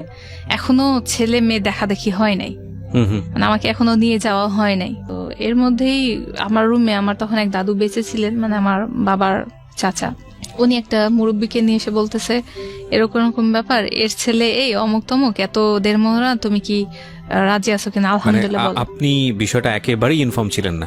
অ্যাকচুয়ালি আমি বলতেছি যে আমি রুমের মধ্যে অলরেডি মেকআপ করতেছি, মানে আমি লিপস্টিক দিতেছি, সাজতেছি। তো এই মুহূর্তেই আমার দাদু এবং সে মুরব্বী এসে বলতেছে তুমি কবুল বলো। তো আমি বললাম যে হ্যাঁ কবুল কবুল। বলছে না আলহামদুলিল্লাহ। বললাম আলহামদুলিল্লাহ। কয় হ্যাঁ আরেকবার বলো। বললাম আলহামদুলিল্লাহ। এইভাবে মানে বিয়েটা যে 3বার আলহামদুলিল্লাহ কবুল বলার ফলে হয়ে গেছে, তখন আমার মানে নলেজে নেই, বুঝতে পারতেছি না যেটা কি হচ্ছে। পরে আমার বড় বোনকে আমি বললাম আপু এটা কি বিয়ে হলো? যে হ্যাঁ হলো। আমি কি অরিজিনাল বিয়ে হইলো? হ্যাঁ অরিজিনাল বিয়ে হইলো। আমি এটা কি সব শেষ হয়ে গেল? হ্যাঁ সব শেষ হয়ে গেল। তখন আমি বলতেছি যে এইটুকুই বিয়ে ছিল? আপু আমি তারপর আবার জিজ্ঞেস করছি আপু এটা কি ওই যে সারা জীবন হাজবেন্ড ওয়াইফ থাকে সেই বিয়েটা হইলো? বলছে হ্যাঁ বাবা এটা সেই বিয়েই হলো। আমি আমার বিয়ে হয়ে গেছে, আমি ম্যারেড। হ্যাঁ। আমি বলতেছি আমার বিয়ে হয়ে গেল, আমি বুঝলাম না কই ধুমধাম হইলো না কি ছিল না, আমি কেবল রুমের মধ্যে সাজতেছি, এটা কেমনে বিয়ে হইলো? তারপর আমাকে সিগনেচার মেবি পরে করাইছিলেন, তখন সিগনেচারটা মেবি আধা ঘন্টা পরে মেবি করছিলাম, আমার ঠিক মনে নেই অত। আমাকে তখন নিয়ে যাওয়া হলো। তো আমি মানে বিয়ে হওয়ার পরে গিয়ে আপনাকে ছেলের সামনে নিয়ে যাওয়া হলো? হ্যাঁ। ওকে। তো সবাই নিচে যখন গেস্টরা পাড়া প্রতিবেশীরা সবাই দেখতেছে কথা বলতেছে, তখন আমাকে একবার দেখে যায় আর জামাইকে আর এক রুমে রাখা হয়েছে, ছেলেদেরকে সেপারেট রুমে। তো তাদেরকে দেখে দেখে আসে, মানে ছেলেকে একবার দেখে দেখে আসে, মেয়েকে আর এক রুমে এসে দেখে। দিয়ে ছোট বাচ্চারা বলতেছে বা অন্য বাচ্চারা জামাইয়ের কাছে গিয়ে বলতেছে দেখো জামাইটা মেয়ে মানুষের মতো লাজুক বসে রয়েছে আর মেয়েটাই হাসতেছে কথা বলতেছে যেন সেই ছেলে। মানে আমি এত বুঝতেছি না বিয়ে কি হইলো, মানে কি শরম পাইতে হবে এটা আমার ভেতরে নেই তখন, একদমই ছেলে মানুষ। তো এভাবে হইলো, বিয়ে হয়ে গেল। বাস আধা ঘন্টা 1 ঘন্টা পর যখন আস্তে আস্তে মেহমান চলে যাওয়া শুরু করলো, তখন আমার এক দাদি এক ফুপি বলছে চল তোকে এবার জামাইয়ের কাছে নিয়ে যাই। জামাইয়ের সামনে নিয়ে গেল, নিয়ে বসলাম, দুইজনা পাশে বসছে। দেখতে পাচ্ছি যে একটা, আমার মনে আছে এখনো, সে একটা ঠিক আপনার মতো কালার একটা শার্ট পরে আছে, খয়েরি কি এটা খয়েরি না চকলেট কালার, যাই হোক এরকম একটা কালারের শার্ট, ব্ল্যাক প্যান্ট পরে সে বসে রয়েছে বেডের উপরে। তো আমিও তার পাশে গিয়ে তাকে আমাকে বসাই দেওয়া হলো তার পাশে। তখন আমি বুঝতেছি না এবার নেক্সট কি করব, কি বলবো, তার সাথে কিভাবে কথা শুরু করব। তার সাথে তো ফোনে কথা হয়েছে, সেটা আলাদা, ফেস টু ফেস আমাদের কথা হয় নাই। তো আমার খুব মানে লজ্জায় লাগতেছিল। পরে তখন আমার দোলাভাই বললেন যে আজকে যখন কালমা হয়ে গেছে, বিয়ে যখন হয়ে গেছে, তখন জোড়া ভাঙা যাবে না। মানে আমাদের দেশে এটা চাল, যেভাবে হোক বিয়ে তো হয়েছে, আজকেই হোক আর কালকেই হোক, মানে একদিনের জন্যই হোক বিয়ে হয়েছে, জোড়া এক রাতের জন্য হলো ভাঙা যাবে না, জামাইকে থাকতে হবে। তো জামাইকে থাকতে হবে ঘরের মধ্যে, মানে বাসার মধ্যে কেমন পরিবেশ। তো আমার দোলাভাই বললেন যে, মানে আমার বাবা মায়ের সাথে কথা বললেন যে আমি তাদেরকে একটু গিফট করি। গিফট কেমন, যে তাদেরকে হুট করে যেহেতু বিয়ে হয়েছে, বাসর টাসর সাজানো হয় নাই, কিছুই হয় নাই, রুম নর্মালি, বলছে যে তাহলে আমি একটা হোটেলে তাদেরকে একটা সুইট বুক করে দিই, তারা আজকে ওইখানেই নাইট স্পেন্ড করুক, এটা ভালো দেখা যায়, পরে সকালে নাহলে বাসায় ফিরবে। তো তারপরে আমি তো এত কিছু ভালো বুঝতেছি না, বড়রা যা করতেছে করতে থাকুক, উনিও জামাই মানুষ। হ্যাঁ, কিন্তু একটা বিষয় বোধহয় আপনার এখানে বলতেই হবে, সেটা হচ্ছে আপনি তো তাকে মন থেকে রিসিভ করেছেন, কজ আপনার যে হিরো যে ড্রিমটা ছিল সেটা তো আপনি দেখলেন যে না, সে সব দিক থেকেই পারফেক্ট। হ্যাঁ, আর ফ্যামিলিগতভাবে হয়ে গেছে সবকিছু, এবং ফ্যামিলিগতভাবে, so you are happy, of course you are happy, definitely happy, first love, first man. হ্যাঁ, সেটাই, সব দিক থেকেই পারফেক্টলি ছিল, ফার্স্ট পুরুষ আমার জীবনে, সে যে আমার কেনি আঙ্গুলটা টাচ করলেও সে মুহূর্ত করে নাই, করলে সেই করবে, জাস্ট একটা মনের মধ্যে এক্সাইটমেন্ট, বিয়ে হয়ে গেল, ওয়াও, মানে একটা পুরুষ, সত্যি আমার বিয়ে গেছে না, আমি একটা ঘোরের মধ্যে আছি, মানে আমার জীবনে একটা পুরুষ শেষমেশ আসছে, তো এটাই আমার প্রেমিক হবে। তো যাই হোক, আমাদের একটা হোটেলে বুকিং দেওয়া হলো, সেটা রাজশাহীর মধ্যে। পরে আমরা ওইখানে গেলাম, আমি আলাদাভাবে গেলাম, উনি আলাদাভাবে গেলেন, ওনার সাথে ওনার ফ্রেন্ড সার্কেল ছিল। তো সেই ফ্রেন্ডরা ছেলেদের এখন গিফট অনেক কিছু দিছে, খাবারের জন্য অনেক ফ্রুটস নিয়ে আসছে বাজার থেকে, ফুল টুল নিয়ে এসে যেভাবে বাসর টাসর সাজানো দাও হোটেলের রুম, তারা 1 ঘন্টার মধ্যে মানে হোটেল কর্তৃপক্ষে সাজাই দিছে। ঠিক আছে, আমরা পরে ওইখানে রাতে থাকলাম। তো আমার দোলাভাই বললেন যে ও ছোট মানুষ, ও যখন এখানে আছে, তো আমার বাবা বললো যদি থুয়ে চলে আসবা, এটা তো ঠিক না। তখন বলছে ঠিক আছে বাবা, আমিও এখানে থাকতেছি। আমার দোলাভাই পাশে একটা রুম নিয়ে বোনা দোলাভাই থাকলেন। তো আমরা এক রুমে, তার এক রুমে। তো আমাদের রুমে যেহেতু অনেক বাসর টাসর সাজানো হয়েছে, তো উনি আমার বেডে বসে থেকে টেলিভিশন দেখতেছেন, হোটেল রুমে টেলিভিশন, উনি একটা সিনেমা দেখতেছেন। তো অলমোস্ট সিনেমা দেখতে দেখতে অনেক রাত হয়ে গেছে, প্রায় 1-1:30 বাজে, অনেক রাত হয়ে গেছে। আমাদের এখানেও অনেক রাত, 12টা বেজে গেছে। আমরা একটা বিরতি নেব, ছোট্ট একটা বিরতি নেব প্রিয় শ্রোতা। ছোট্ট একটা বিরতির পর নিশ্চয়ই আমরা ফিরে আসবো। আপনারা শুনছেন মিস্টার ম্যাঙ্গো ক্যান্ডি প্রেজেন্স জীবন গল্প। আমি আরজি কিবরিয়া আপনার সঙ্গে রয়েছি। আজকে এখানে জীবন গল্প বলছেন খেয়ালি, এবং সেই খেয়ালি এসছেন সেই সুদূর রাজশাহী থেকে, এবং তিনি 1 মাস যাবত, মাত্র 1 মাস যাবত আমাদের এই অনুষ্ঠানগুলো এভাবেই দেখা উচিত। ঠিক আছে, সো আমাদের এই ঘটনাটা আপনারা পুরোটা শুনুন, তাহলে হয়তো বা আপনারা যেটা মনে করছেন বিষয়টা আসলে সেরকম না। একটা ভূমিকা করে নিলাম আর কি। ওকে, তো সেই বাসরাত এত প্রতীক্ষার পর জীবনে আসলো। উনি পাশে বসে থেকে টেলিভিশন দেখতেছিলেন, আমিও চুপচাপ বসেছিলাম। মানে জীবনে প্রথম একটা পুরুষ মানুষ এক জায়গায়, এক ঘরে, এক জায়গায় বসে আছি, যেটা কখনো কল্পনা করি নাই যে কারোর সাথে এভাবে কথা হবে, কি একটা ঘরের মধ্যে এক জায়গায় থাকতে, এখানে মা বাবাই দিতেছে, ফ্যামিলির লোকজন দিতে, সেটা আমার কাছে খুব এক্সাইটমেন্ট ছিল, না জানি কি হয়। আর মিডিল একটা কথা বলে রাখি, আমার বিয়ে হয় 2004-এ, তো এটা অক্টোবর ছিল, বেশ ঠান্ডা রাজশাহীতে পড়ে গেছে সেই সময়।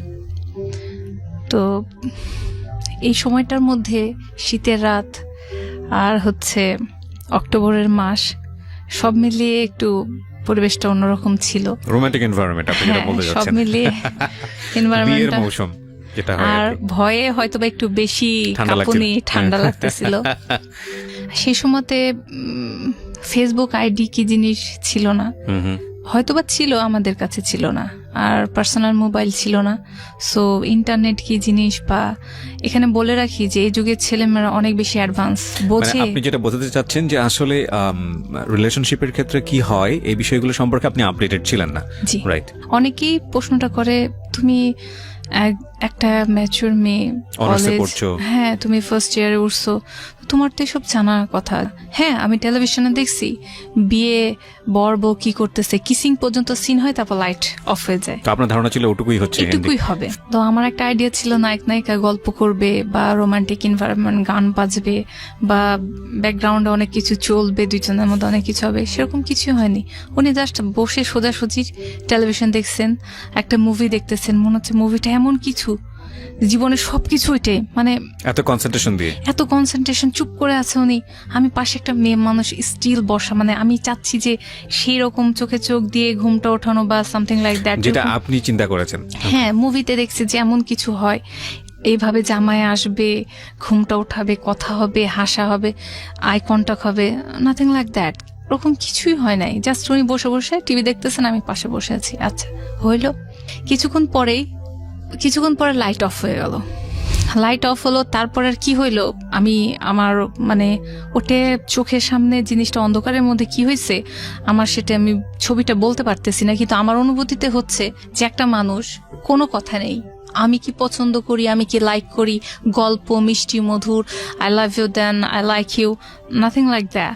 শুধু অন্ধকারের মধ্যে মনে হচ্ছে যে একটা মানুষ direct without any conversation, he just that kissing. আমি কিসিং বুঝি না সেই সময়, মানে লাইফে কখনো কিস বাচ্চাদের সঙ্গে হয়েছে, বাট একটা পুরুষের সাথে, পুরুষের সাথে কিস কি জিনিস আমি বুঝি না। এটা ফেস আমি দেখতে পাচ্ছি না, কিন্তু একটা মানুষ মানে আমার উপরে ঝাঁপাই পড়ে কি যেন করতে চেষ্টা করতেছে সে। আমার ফিল হইলো যে আমাকে কেউ মেরে ফেলতেছে, মানে আমি জাস্ট পেনে ব্যথা আমি মারা যাচ্ছি, আমি কিছু বুঝতেছি না, আমার ভিতরে শারীরিক কোনো অনুভূতি নেই। জাস্ট আমি ওই দিন ওই মুহূর্তে বুঝতে পারছি যে রেপ বা ধর্ষণ কাকে বলে। আমার মুখ থেকে যখন মানে বলতেছি যে তার নামটা নিয়ে বলতেছি ছেড়ে দাও, এটা আমি 2-3 বার বলার পরে সে জাস্ট আমার মুখের পরে মানে টোটালি হাত দিয়ে মুখটা বন্ধ করে দিল। আমি নড়তেও পারছি না, কথা বলতে পারতেছি না, আমি নিজেকে অনেক চেষ্টা করছি ছোটানোর, আমি সেটা পাচ্ছি না, কিন্তু আমি বুঝতেছি যে আমি মারা যাচ্ছি, একবারে টোটালি মারা যাচ্ছি। আমার চোখ টোক দিয়ে মনে হচ্ছিল যে রক্ত বের হয়ে আসবে, মানে এতটা বেশি পেন আমার ছিল। আমার মুখটা চেপে ধরা হয়েছে। আমার স্পষ্টভাবে মনে আছে সেই সময় মনে হচ্ছিল যে আমার মা বাবা কি এটা মানে বিয়ে, আমাকে এই জন্য বিয়ে দিল, এটাই সেই ফার্স্ট নাইট, এটাই সে বাসরাত, এটাই সেই গান বাজনা বাজা, এই সেই পুরুষ মানুষ লাইফে আসা, এটাই প্রেম, এটাই ভালোবাসা, দরকার নেই। মানে আমার খুব খারাপ লাগতেছিল, আমি ভেতরে টোটালি কাঁদতেছিলাম যে এটা কি হচ্ছে আমার সাথে। তারপরে আমি আমার কণ্ঠস্বর মেবি পাশের রুম থেকে আমার বন্ধুলা ভাই শুনতে পেয়েছে। ইট ওয়াজ লাউড। তো আমার বোন কিছুক্ষণ পরে আমার রুমে এসে নক করতেছে, বলছে একটু খোলতো। আমি বলি কি হয়েছে আপু? তখন বলছে কিরে তোদের মধ্যে কি ঝগড়া হচ্ছে, কিছু হচ্ছে? আমি কই না তো। বলছে যে অনেক শব্দ হচ্ছে, এই রুম পর্যন্ত আসতেছে, তুই কি চিল্লাচিল্লি করতেছে? আমি কই না আপু কিছু হয়নি, আজ আমাদের বিয়ে কেন ঝগড়া হবে? আচ্ছা ঠিক আছে। আমার বোন চলে যায়। পরে এরকম ভাবে রাতটা কাটছে। হি ওয়াজ ডক্টর রাইট? সে ডাক্তার ছিল। ওকে, এটা আমি আরেকবার একটু আপনাকে মেনশন করলাম। ওকে ফাইন, হ্যাঁ বলে দেন আপনি, হ্যাঁ প্লিজ কন্টিনিউ করেন। তো তারপর সকাল হলো, পরের দিন সকালে উনি ওনার ক্লিনিকে, উনি হসপিটালেও যাইতেন ক্লিনিকেও যাইতেন, তো সকালে ওনার ডিউটি হসপিটালে ছিল, উনি চলে গেছেন। তো আমরা সবাই বাসায় চলে গেলাম, উনি হোটেল থেকে হসপিটালে চলে গেলেন, আমি আমার বন্ধুলা ভাইয়ের সাথে বাসায় চলে আসছি, আমার বোনের সাথে বাসায় চলে আসছি। তো বাসায় আসার পরে আমার ফিজিক্যাল কন্ডিশন এমন ছিল আমি সোজায় দাঁড়াইতে পারতেছিলাম না। তো বাসার যে আমাদের একটা দাদি ছিলেন কাজের, তাকে দাদি বলে ডাকতাম, সে বলছে তোর কি হয়েছে, তোর পা কাঁপতেছে কেন? কই না ওই হচ্ছে একটু পড়ে গেছিলাম, সিঁড়ি দিয়ে পড়ে গেছিলাম। কথাটা বলে আমি জাস্ট রুমে চলে আসছি। এসে কোনো রকমে শুধু আমার মায়ের বেডের উপর শুয়ে পড়ছে। আমার মা দৌড় দিয়ে আসছে, এসে আমার পুরো শরীর থরথর করে কাঁপা দেখে আমার মা বলতেছে কি হয়েছে? তারপর আমি বললাম মা আমার শরীর খুব খারাপ লাগতেছে। আমি তখন কেঁদে দিয়েছি, আমি বলতেছি মা আমাকে একটু পানি দাও।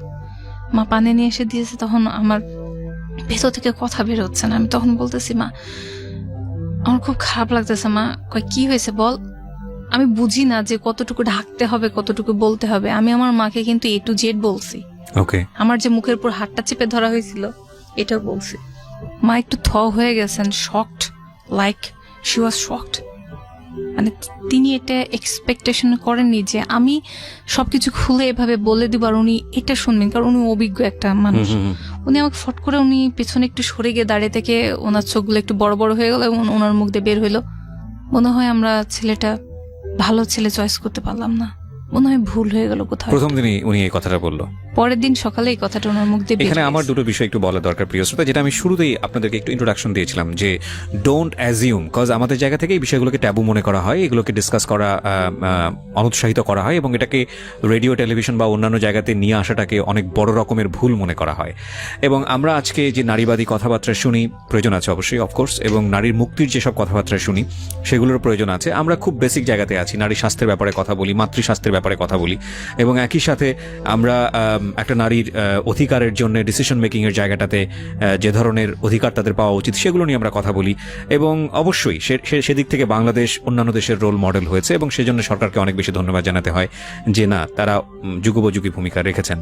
কিন্তু একটা নারী একটা সংসারের জন্য যত বড় স্যাক্রিফাইস করেন, একটা সংসারের জন্য তিনি সারাটা জীবন জুড়ে, আমি এরকম অনেক নারীর গল্প জানি যারা অনার্স মাস্টার্স পর্যন্ত করেছেন, দেশে তো দূরের কথা, ঢাকা বিশ্ববিদ্যালয় তো দূরের কথা, বিদেশ থেকে পড়াশোনা করে এসে সে কোনো জবে যাননি, শুধু সংসারের জন্য নিজের জীবনটা শেষ করে দিয়েছেন, ছেলে মেয়েদেরকে মানুষ করার জন্য শেষ করে দিয়েছেন।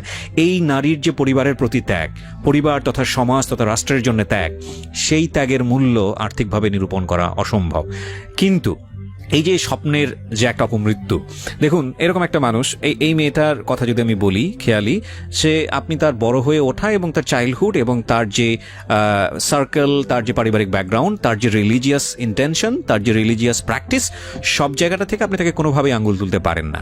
এবং তার মনের মধ্যে সেই যে কি বলা যেত রাজকুমারের প্রতি প্রতীক্ষা, সেটাকেও আপনি পুত পবিত্রই মনে করতে পারেন। কিন্তু রাজকুমার তার জীবনে আসলো এবং প্রথম রাত, একটা কথা আছে, first sight is the last sight, প্রথম দর্শনই শেষ দর্শন।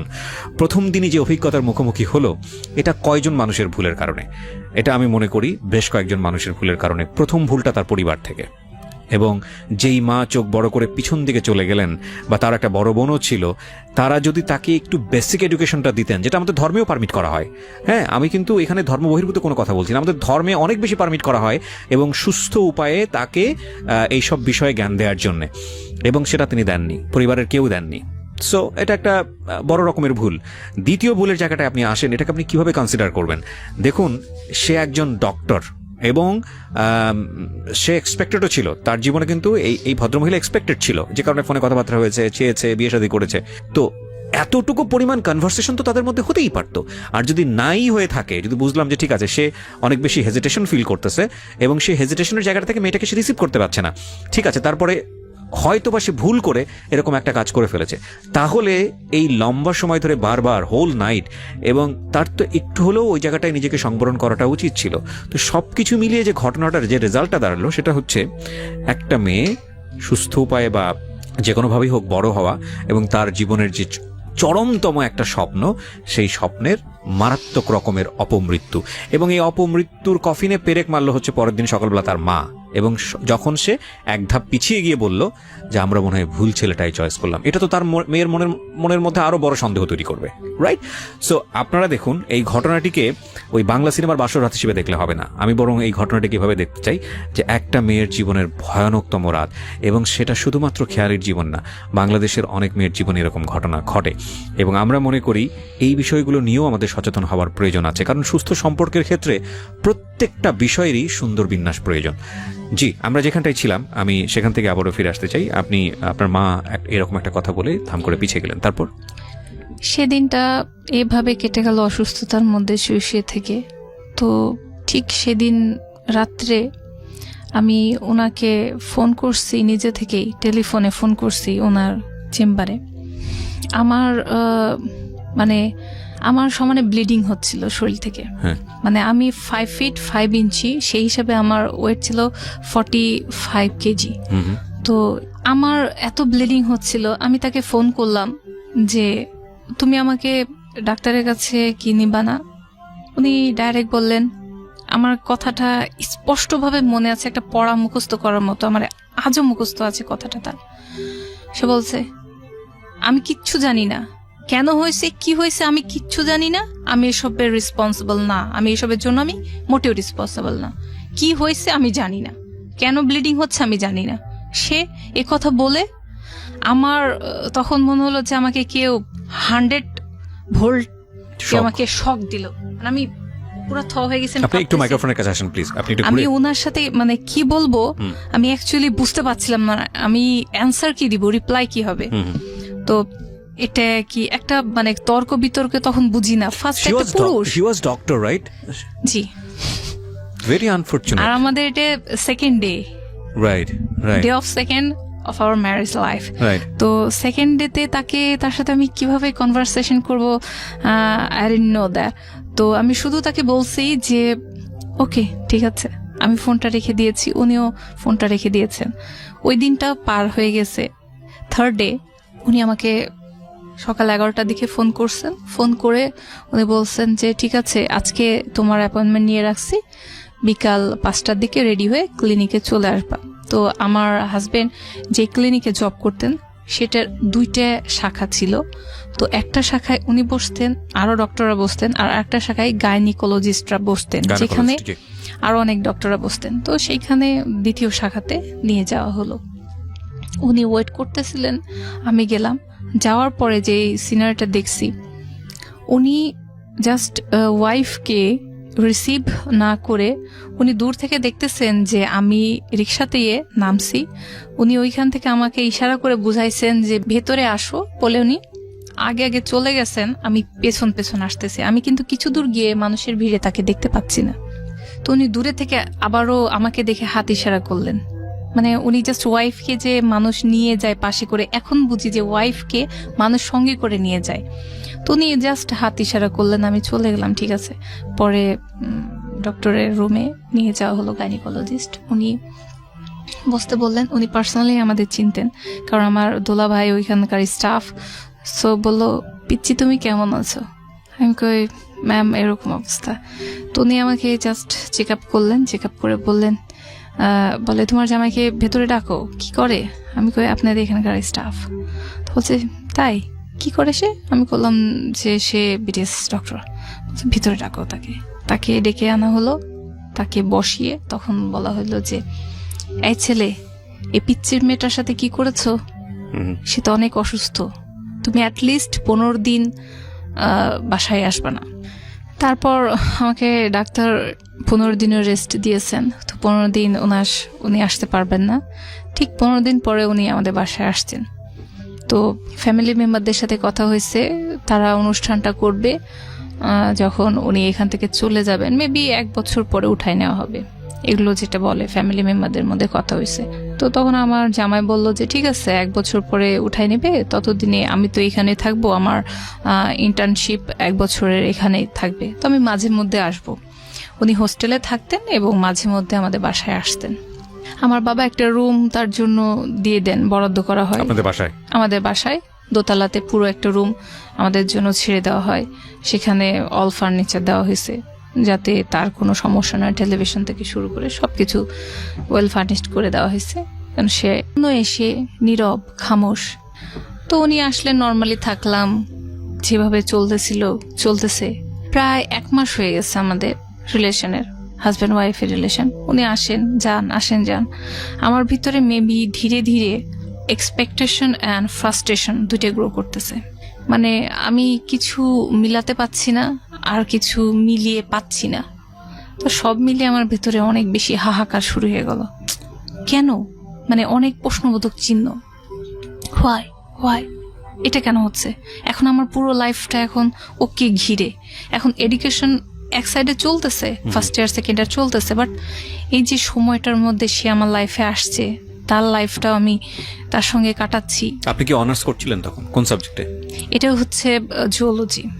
কোথায় পড়ছিলেন? এটা রাজশাহী কলেজে। ওকে। এইভাবে আমার পড়াশোনা চলছে, তার সঙ্গে আমার রিলেশনশিপও চলছে। আমি কলেজও করতেছি, বাসাও মেনটেন করতেছি।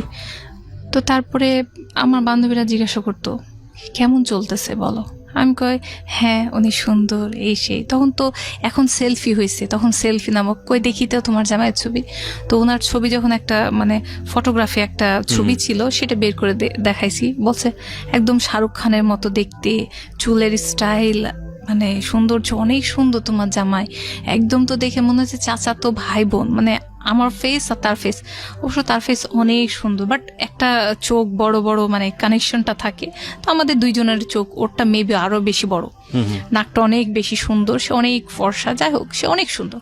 তো অনেকটা ফেসের মিল থাকতো। সে বলছে যে একদম তোমার কাজিনের মতো, যেটা কি তোমার রিলেটিভ? আমি বলছি যে না, এটা রিলেটিভ না, সে ঢাকার মানুষ, আমি রাজশাহীর মেয়ে। তো যাই হোক, এভাবে চলতে চলতে একটা মাস বের হয়ে গেছে। আমার দোলা ভাই জানতে পারছেন আমার বোনের মাধ্যমে। আমার বোন আমাকে জিজ্ঞাসা করছিল যে কেমন কি, কিছু পার্সোনাল মুহূর্ত বোনদের সাথে, চাচি ফুপুদের সাথে শেয়ার করা যায়। তো আমার বোন জিজ্ঞাসা করছে কি কি ব্যাপার, কেমন কি। তো আমি অনেক কিছু বলছি। তখন আমার বোন এসে আমাকে বললো যে তোমাদের রিলেশনটা বিল্ড করতে হলে তোমাদের মধ্যে মোহাব্বত দরকার, তো দুইজনের মধ্যে ইন্টিমেসি দরকার, দুইজন দুইজনকে সময় দাও। তো এইভাবে সময় দাও, ও তো সময় দাও বোঝে না। তো আমার দোলাভাই একদিন তাকে ডাকছে বাসায়, ডেকে বলছে যে তোমরা দুজনে রেডি হও। আমি আমার হাজব্যান্ডকে বলছি যে দোলাভাই বললো তোমাকে রেডি হতে, তুমি রেডি হও। বলছে কেন, কোথায় যাব, কি কি ব্যাপার? আমি বলতেছি দোলাভাই কোথাও নিয়ে যাবেন আমাদের, মনে হয় কোথাও বেড়াতে। কোন জায়গায় নিয়ে যাচ্ছে, কেন নিয়ে যাচ্ছে? উনি অনেক মানে প্রশ্ন করতেছেন, তার প্রশ্ন শেষ নেই। আমি বলতেছি উনি রেডি হইতে বলছেন, আমি রেডি হচ্ছি, তুমিও রেডি হও, পরে গিয়ে দেখবো। উনি আমাকে বলেন নাই কোথায় নিয়ে যাবেন, তো তুমি রেডি হও। তো উনি রেডি হয়েছেন, হওয়ার পরে আমার দোলা ভাই আমাদের দুইজনকে জাস্ট কিছুটা সময় আমাদের দুইজনকে বোঝার জন্য, দেওয়ার জন্য, আমাদের নদীর ধার আছে যেখানে সবাই ঘুরতে যায়, তেমন একটা ভালো প্লেসে, একটা প্রাকৃতিক সৌন্দর্য একটা জায়গাতে নিয়ে যাওয়া হয়েছে। ওইখানে ফুচকা চটপটি সবাই খাচ্ছে, গল্প করছে, কাপল বসে বসে হাত ধরতেছে, মানে যেটা অ্যাজ ইউজুয়াল হয়। তো এখানে নিয়ে গেছে এবং বলতেছে যে দেখো তোমরা এই জায়গায় বসো, আমরা ওইদিকে গেলাম। আমার বন্ধুলা ভাই চলে গেলেন আর এক সাইডে, আমাদের এক জায়গায় দিয়ে গেলেন। উনি পাশে বসে আছেন, আমি পাশে বসে আছি, বাট উনি আমার সাথে কোনো রকমের কোনো কথা বলতেছেন না, খামোশ। আমি ভাবতেছি হয়তো বা শাইনেস বা এটাই ন্যাচারাল, বা কথা বলতেছেন না কেন। আমার বন্ধুরা ভাই মেবি দূরের থেকে ফলো করতেছিলেন যে আমাদের মধ্যে কোনো কথাবার্তা হচ্ছে না। আমি তাকে কিছু জিজ্ঞাসা করলে উনি হয়তো বা হ্যাঁ অথবা না, অথবা মাথা নড়িয়ে উত্তরটা রিপ্লাই করতেছেন। তো এভাবে কিছু সময় অতিবাহিত হওয়ার পরে আমার পুরো টোটাল মুহূর্তটা আমার একদম খারাপ লাগতেছিল যে আমরা আসলাম দুইজন হাজব্যান্ড ওয়াইফ, বাট আমরা প্রেমিক প্রেমিকার মতো হাসি, একটু লাউডলি হাসা, জলিনেস বা আনন্দ করতেছে, কথা বল।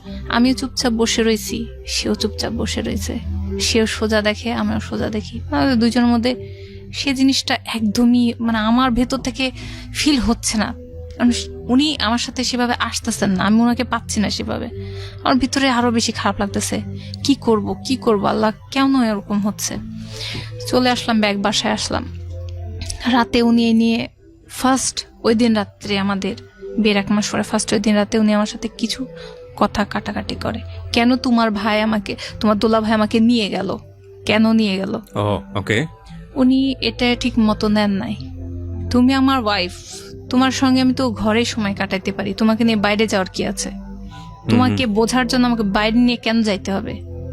ওনার এই কথাটার অ্যাকচুয়ালি অ্যান্সার আমার কাছে ছিল না। মানে আমি বলতে গেলে একটা ডাক্তার মানুষের সাথে কথা বলবো, আমি নর্মাল লাইনে পড়ি, আর আমাদের বংশের ফার্স্ট ডাক্তার জামাই যাকে বলা হয়, ঢাকার ছেলে জামাই, সে একটা ভালো ফ্যামিলি বিলং করে, তার ফ্যামিলিতে সবাই ডাক্তার, সবাই ইঞ্জিনিয়ার, সবাই হাই কোয়ালিফাইড। তো আমি তার সাথে তর্ক কখনোই করব না, আমি একদম চুপচাপ ছিলাম। আমি ভাবছি ঠিকই তো, আমার জামাই তো ঠিকই বলছে, এটা বাইরে নেওয়ার কি আছে, ঘরেই তো আমরা দুইজন হাজব্যান্ড ওয়াইফ, তো থাকি না কেন। আসলে মনে হয় দুলাভাই এটা ভুল কাজ করছে। উনি আমাকে যেটা বুঝাইতেন ঠিক আমি সেভাবে ঘুরে যাইতাম, বুঝতাম। তো বুঝের জায়গাটা আমাকে সে ফিল আপ করে দিল। আমি বললাম ঠিকই তো। মেবি সপ্তাহে উনি 2 দিন আসতেন আর বাকি দিন আসতেন না, অথবা 3 দিন আসতেন বাকি দিন আসতেন না। তখন বাকি দিনগুলো আমি কেমন যেন অবুঝের মতো হয়ে গেলাম। সেই তো আমার হাজবেন্ড, সেই তো আমার প্রেমিক, সে আমার পুরুষ, সে আমার জীবনের ফার্স্ট পুরুষ, সে কেন আসছে না? সে হুট করে আসে, হয়তো বা দেখা যাচ্ছে রাত 11টা বেজে গেছে, শুয়ে পড়েছি, আমি কাঁদতেছি, কাঁদতে আমার বিছানাটা পুরো ভিজে গেছে, বালিশটা ভিজে গেছে, উনি আসছেন। আর আমি এখানে বলে রাখি, আমাদের বাসার যখন উনি আসতেন না, তখন আমি আমার মা বাবার সাথে নিচতলায় আমার রুমে আমি থাকতাম। আর উনি আসলে তখন দোতলায় উঠে যাইতাম। মানে আমি কেমন জানি একটা ঘোরের মধ্যে দিন কাটাচ্ছিলাম। কেন আসো নাই এই কথাটা মানে ওভাবে বলার মতো, রুডলি বলার মতো সাহস ছিল না, ওভাবে পরিস্থিতি ছিল না। বলতাম যে কালকে আসলেও তো পারতা, আমি তো রান্না করছিলাম। মানে এখন ওনার অবর্তমানে আমার যে ভিতরে রাগ, জিদ, প্রশ্ন, অস্থিরতা, হতাশা, পেরেশানি থাকতো, ওনাকে দেখলেই যেন কেমন যেন ঠান্ডা হয়ে যেতাম, একদম রিল্যাক্স। তার সামনেই একদম গলার স্বর আস্তে করে, আসলেই তো পারতাম। কেমন যেন একটা চাপা অভিমান, সে আমাকে বুঝুক যে আমি অভিমান করছি, আমি রাগ করছি, আমার খারাপ লাগছে। এটা কেমন যেন আমি প্রকাশ করতে পারতাম না, আমার প্রকাশ ভঙ্গিমা ভালো ছিল না, হয়তো এটা শিখি নাই। না, এটাই পারফেক্ট ছিল ইনফ্যাক্ট। কারণ আমি বলবো যে প্রথম পর্যায়ে আসলে রাগটা খুব অ্যারোগেন্টলি না দেখানোটাই বেটার। হয়তো ধীরে ধীরে সেটা লাউড হবে, এটাই স্বাভাবিক। তবে এটা ঠিক যে ওই একটা কথা আছে আমাদের ওই ম্যানেজমেন্টে বলে, এটা গুড ম্যানেজাররা হচ্ছে অলওয়েজ ফায়ারটা না দেখে ফায়ারটাকে স্মেল করে, যে না আগুন লাগতে পারে এখানে, তখনই আগুন নেভানোর চেষ্টা করে। এরা হচ্ছে গুড ম্যানেজার, যেটাকে সহজ ভাষায় বলা হয়। তো আমি জানি না আপনার হাজবেন্ডের ক্ষেত্রে কি হয়েছে, কারণ সংসারও তো একটা ম্যানেজমেন্ট সামহাও। জি। তারপর মানে হুট করেই যেহেতু শেষের দিক দিয়ে আমাদের বিয়ে হয়েছে, 1 বছর কেটে গেল। 1 বছর মানে কয়েক মাস আমাদের কাছে। তারপর থেকে আমি নেক্সট ইয়ার মানে 2005 থেকে শুরু করলাম গোনা, যে জানুয়ারি থেকে শুরু হয়েছে। তাদের মানে কলেজ থেকে, রাজশাহী মেডিকেল কলেজ থেকে প্রতি বছরে একটা পিকনিক হয় ডক্টরদের জন্য। তো এখানে তার অনেক ফ্রেন্ড সার্কেল, বান্ধবীরা, ছেলে মেয়ে সবাই যাবে। তো এখানে অ্যালাউড ছিল যারা ম্যারিড তারা তাদের ওয়াইফকে নিয়ে আসতে পারে, বা যাদের বাচ্চা কাচ্চা আছে তারা তাদের ছেলে মেয়েদের নিয়ে আসতে পারবে। উনি যখন এসে বললেন যে এখানে আমাদের পিকনিকের অনুষ্ঠানটা হবে, সবাই দূরে যাবে, সরকার থেকে একটা বাস দিয়েছে, সবাই যাবে। আমারও ভালো লাগছে যে তাহলে আমিও যাব, ডাক্তার ওয়াইফ হিসেবে দেখা হবে, সবার সাথে কথা হবে। তো উনি আমাকে বললেন না আমি যাব না। আমি বলছি কেন, আমি তো অলরেডি ড্রেস সিলেক্ট করছি যে যাব একটা, তুমি তো বলছো হবে। বলতেছেন যে হবে বলেছি, কিন্তু তোমাকে নিয়ে যাব এটা তো বলি নাই। আমি বলছি যে এটা কি হইল, নিয়ে যাবে না? আমি বলছি যে নিয়ে যাবা না? বলছে যে তাহলে আমিও যাব না। আমি কই কেন, চলো একসাথে যাই। আমি তো বলি নাই তুমি যেও না, একসাথে যাই, দেখা হবে। কই না, ডাক্তারদের মাঝে আমি বিয়ে করেছি, তুমি তো নন মেডিকেল, তো সবাই জিজ্ঞাসা করলে অনেক সময় থাক, ওরা হাসাহাসি করবে, কি দরকার। আমি কই তুমি তাহলে কি দেখে পছন্দ করে, তাহলে তোমার তো উচিত হয়নি বিয়ে করা। এটা নর্মালি বলতেছি। সে বলতেছে যে বিয়ে করছি, আমার ভাল লাগছে, তোমার চেহারা দেখে আমার ভাল লাগছে। আর আমার মনে হয়েছে, উনি তখন বলেই দিলেন যে আমার মনে হয়েছে আমি অনেক কিছু পাবো এই ফ্যামিলি থেকে, আমি হেল্প পাবো। তখন আমি তাকে জিজ্ঞাসা করে ফেললাম কেমন হেল্প, হোয়াট ইজ হেল্প। এই প্রশ্নটা রেখে আমরা একটা বিরতিতে যাই। প্রিয় শ্রোতা, সংসার একটা অনেক বড় যুদ্ধক্ষেত্র। যারা সংসার করছেন এবং বিশেষ করে যারা 20, 30, 40, 50 বছর পার করে দিয়েছেন সংসার, এরকম পাওয়া খুব মুশকিল। 50 বছরের সংসার জীবন হয়তো অতদিন বেঁচে থাকে না, তবে থাকে 2-1 রেয়ার আছেন। এই যে 20-30 বছর যাবত যারা সংসার করেন, এদের সেলিব্রেশনটা অনেক বড় করে হওয়া উচিত। বড় করে হওয়া উচিত এই কারণে যে এই লম্বা সময় ধরে তারা নিজেদেরকে মানিয়ে নিয়েছেন। এবং এটা ঠিক যে একটা মানুষের সম্পর্কে থাকা, মানে রিলেশনশিপে থাকা, ফ্রেন্ডশিপে থাকা বা প্রেমে থাকা, যেটাই বলি না কেন, সেটা আর সংসার দুটোই কিন্তু অন্যরকম আলাদা বিষয়। কারণ দুটো মানুষ যখন কাছে আসেন, ওই যে উনি যেটা বলছিলেন যে ফিলিংসের জায়গাটা, অনুভূতির জায়গাটা, একটা স্বপ্নের জায়গাটা, একটা ইলিউশনের জায়গাটা, ওই ইলিউশনের জায়গাটা তখন থাকে না। ওটা যখন বাস্তব হয়ে ধরা দেয় এবং সেই বাস্তবতা আর মনের স্বপ্নের জায়গাটা যখন বিপরীতমুখী হয়, তখন শুরু হয় অন্যরকম একটা যুদ্ধ। সেই যুদ্ধে কাউকেই পাওয়া যায় না, ইনফ্যাক্ট পাশে কাউকে পাওয়া যায় না। পাওয়া যায় না ইনফ্যাক্ট এই কারণে যে আমাদের পারিবারিক শিক্ষাটা এরকম না যে আমরা একদম ভেতরে গূঢ়, মানে নিগূঢ় বিষয় যেটা আমাদের জীবনে খুব গুরুত্বপূর্ণ, সেগুলো নিয়ে কেউ ডিসকাস করার মতো থাকে। এবং এটা আসলে খুব গুরুত্বপূর্ণ। এই বিষয়গুলো নিয়ে এখন আমাদের সমাজে অনেক কথা হচ্ছে, ছোটখাটো বিষয় নিয়ে আলোচনা হচ্ছে, মেয়েরাও অনেক নিজেদের ভয়েস রেইজ করছেন।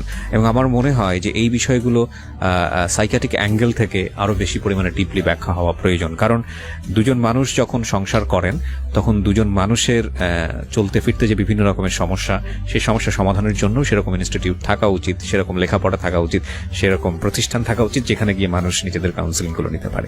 আমরা গেস করছি যে এই সংসারটা হয়তো ভবিষ্যতে আমরা যা শুনবো সেটা আরো বিপরীতমুখী হয়েছে, কিন্তু সবসময় যে কথাটা বলি, জীবন বাবার সাথে কথা বলো, আমার আব্বাকে বলিও, তুমি বলতে পারবা না। আমি কই যে আমি কি বলবো, এলোমেলো হয়ে যাবে, হয়তো আমি তাদের বুঝে বলতে পারবো না। তো তোমার কথাটা বড়দের সাথে তুমি সেভাবে, তুমি একজন শিক্ষিত মানুষ, সুন্দরভাবে উপস্থাপন করতে পারবা। তো এই কথাটা যখন বললাম তখন উনি বলল যে ঠিক আছে, সময় হোক, আমি চলে যাওয়ার আগে তোমার বাবা মায়ের সাথে বসবো। মানে ওনার ট্রেনিং শেষ হয়ে গেল, উনি যেদিন চলে যাবেন তখন বলবেন। তো 2005-এ ওনার অগস্টে ট্রেনিং শেষ, তো উনি চলে আসবেন ঢাকায়। তারপরে আমাদের উঠায় নেওয়া যা হবে হবে।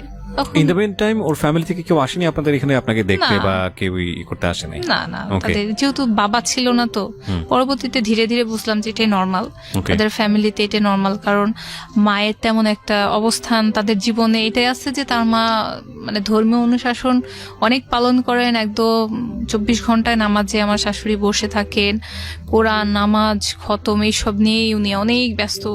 দারুণ মজার ব্যাপার যে আমার শ্বশুর যে সময় বিয়ে করেন উনি ইঞ্জিনিয়ার ছিলেন খুলনাতে। তো যখন ওনারা সরকারি কোয়ার্টার থাকতেন তখনই আমার ননাস প্রেম করে আমার এই নন্দায়ের সাথে বিয়েটা হয়েছে ভেগে। যে সময় আমার শ্বশুর বিয়ে করেছেন সেই সময় আমার ননাসও বিয়ে করেছেন। তো এত কিছুর পর এখন হুজুর যা হোক হয়ে গেছেন হুজুর, ওকে ঠিক আছে, নো প্রবলেম, মানুষ চেঞ্জ হয়। তো ওনার একটু আপত্তি ছিল যে মিঠু কেন একা একাই মেয়ে দেখে বিয়েটা করলো, আমাকে জামাই হিসেবে, আমি তো বংশের হেড, আমাকে নিয়ে আসা কেন হলো না। উনি মনক্ষুণ্ণ, উনি রাগ, উনি কথা বলবেন না। আর উনি যদি আমার জামাইয়ের সাথে কথা না বলেন তাহলে আমার শাশুড়িও মানে একটু সহজভাবে আমাকে মেনে নেবেন না। তারপরে এভাবে তার ফ্যামিলি থেকে মানে একটু দলাদলি চলতেছে যে তারা আসবে কি আসবে না, নিবে কি নিবে না। তো আমার জামাই চলে যাওয়ার প্রস্তুতি চলতেছিল, মানে একটা মাস, যে শেষের মাসটা চলতে চলতে মানে সে সবকিছু গুছাচ্ছে, সে তার ক্লিনিকে কাজ করতেছে, এখান থেকে যে টাকাটা, সে আমাকে বলছে যে দেখো এখন তো তোমার কাছে বেশি আসতে পারবো না, আমি একটু ক্লিনিকে সময় দিই, কারণ এখান থেকে সার্টিফিকেট পাবো এবং বেশ কিছু টাকা পাবো, এই টাকাটা দিয়ে বাসায় নিয়ে যাবো। সে অলমোস্ট সে 1.5 লাখের মতো সব মিলিয়ে তার টাকা সে গুছাইছে। তো আমার হাজবেন্ড বললো যে আমি কিছু টাকা ইনকাম করতেছি, তো এটা বাসায় নিয়ে যাব। আমি বললাম ঠিক আছে নিয়ে যাও, সমস্যা নেই। কিন্তু পরবর্তীতে হুট করেই জানলাম যে শেষের একটা মাসটা তো অনেক কিছু জানতে পারছি। হুট করেই যখন সে আমার বাসাতে আসতো সপ্তাহে 1 দিন বা 2 দিন, 1 ঘন্টা 2 ঘন্টার জন্য, অথবা ওভারনাইট, তো যদি কখনো দুপুরে আসতো কিছুক্ষণ থেকে বৈকাল বেলায় চলে যেত, তখন সে আমার সঙ্গে আছে। এই সময়তে কল আসে বারবার, তার কিন্তু মোবাইল আছে, কল আসে। আমি আগে বলছি আমার মোবাইল ছিল না, কল আসে। তো উনি কল কেটে দেন।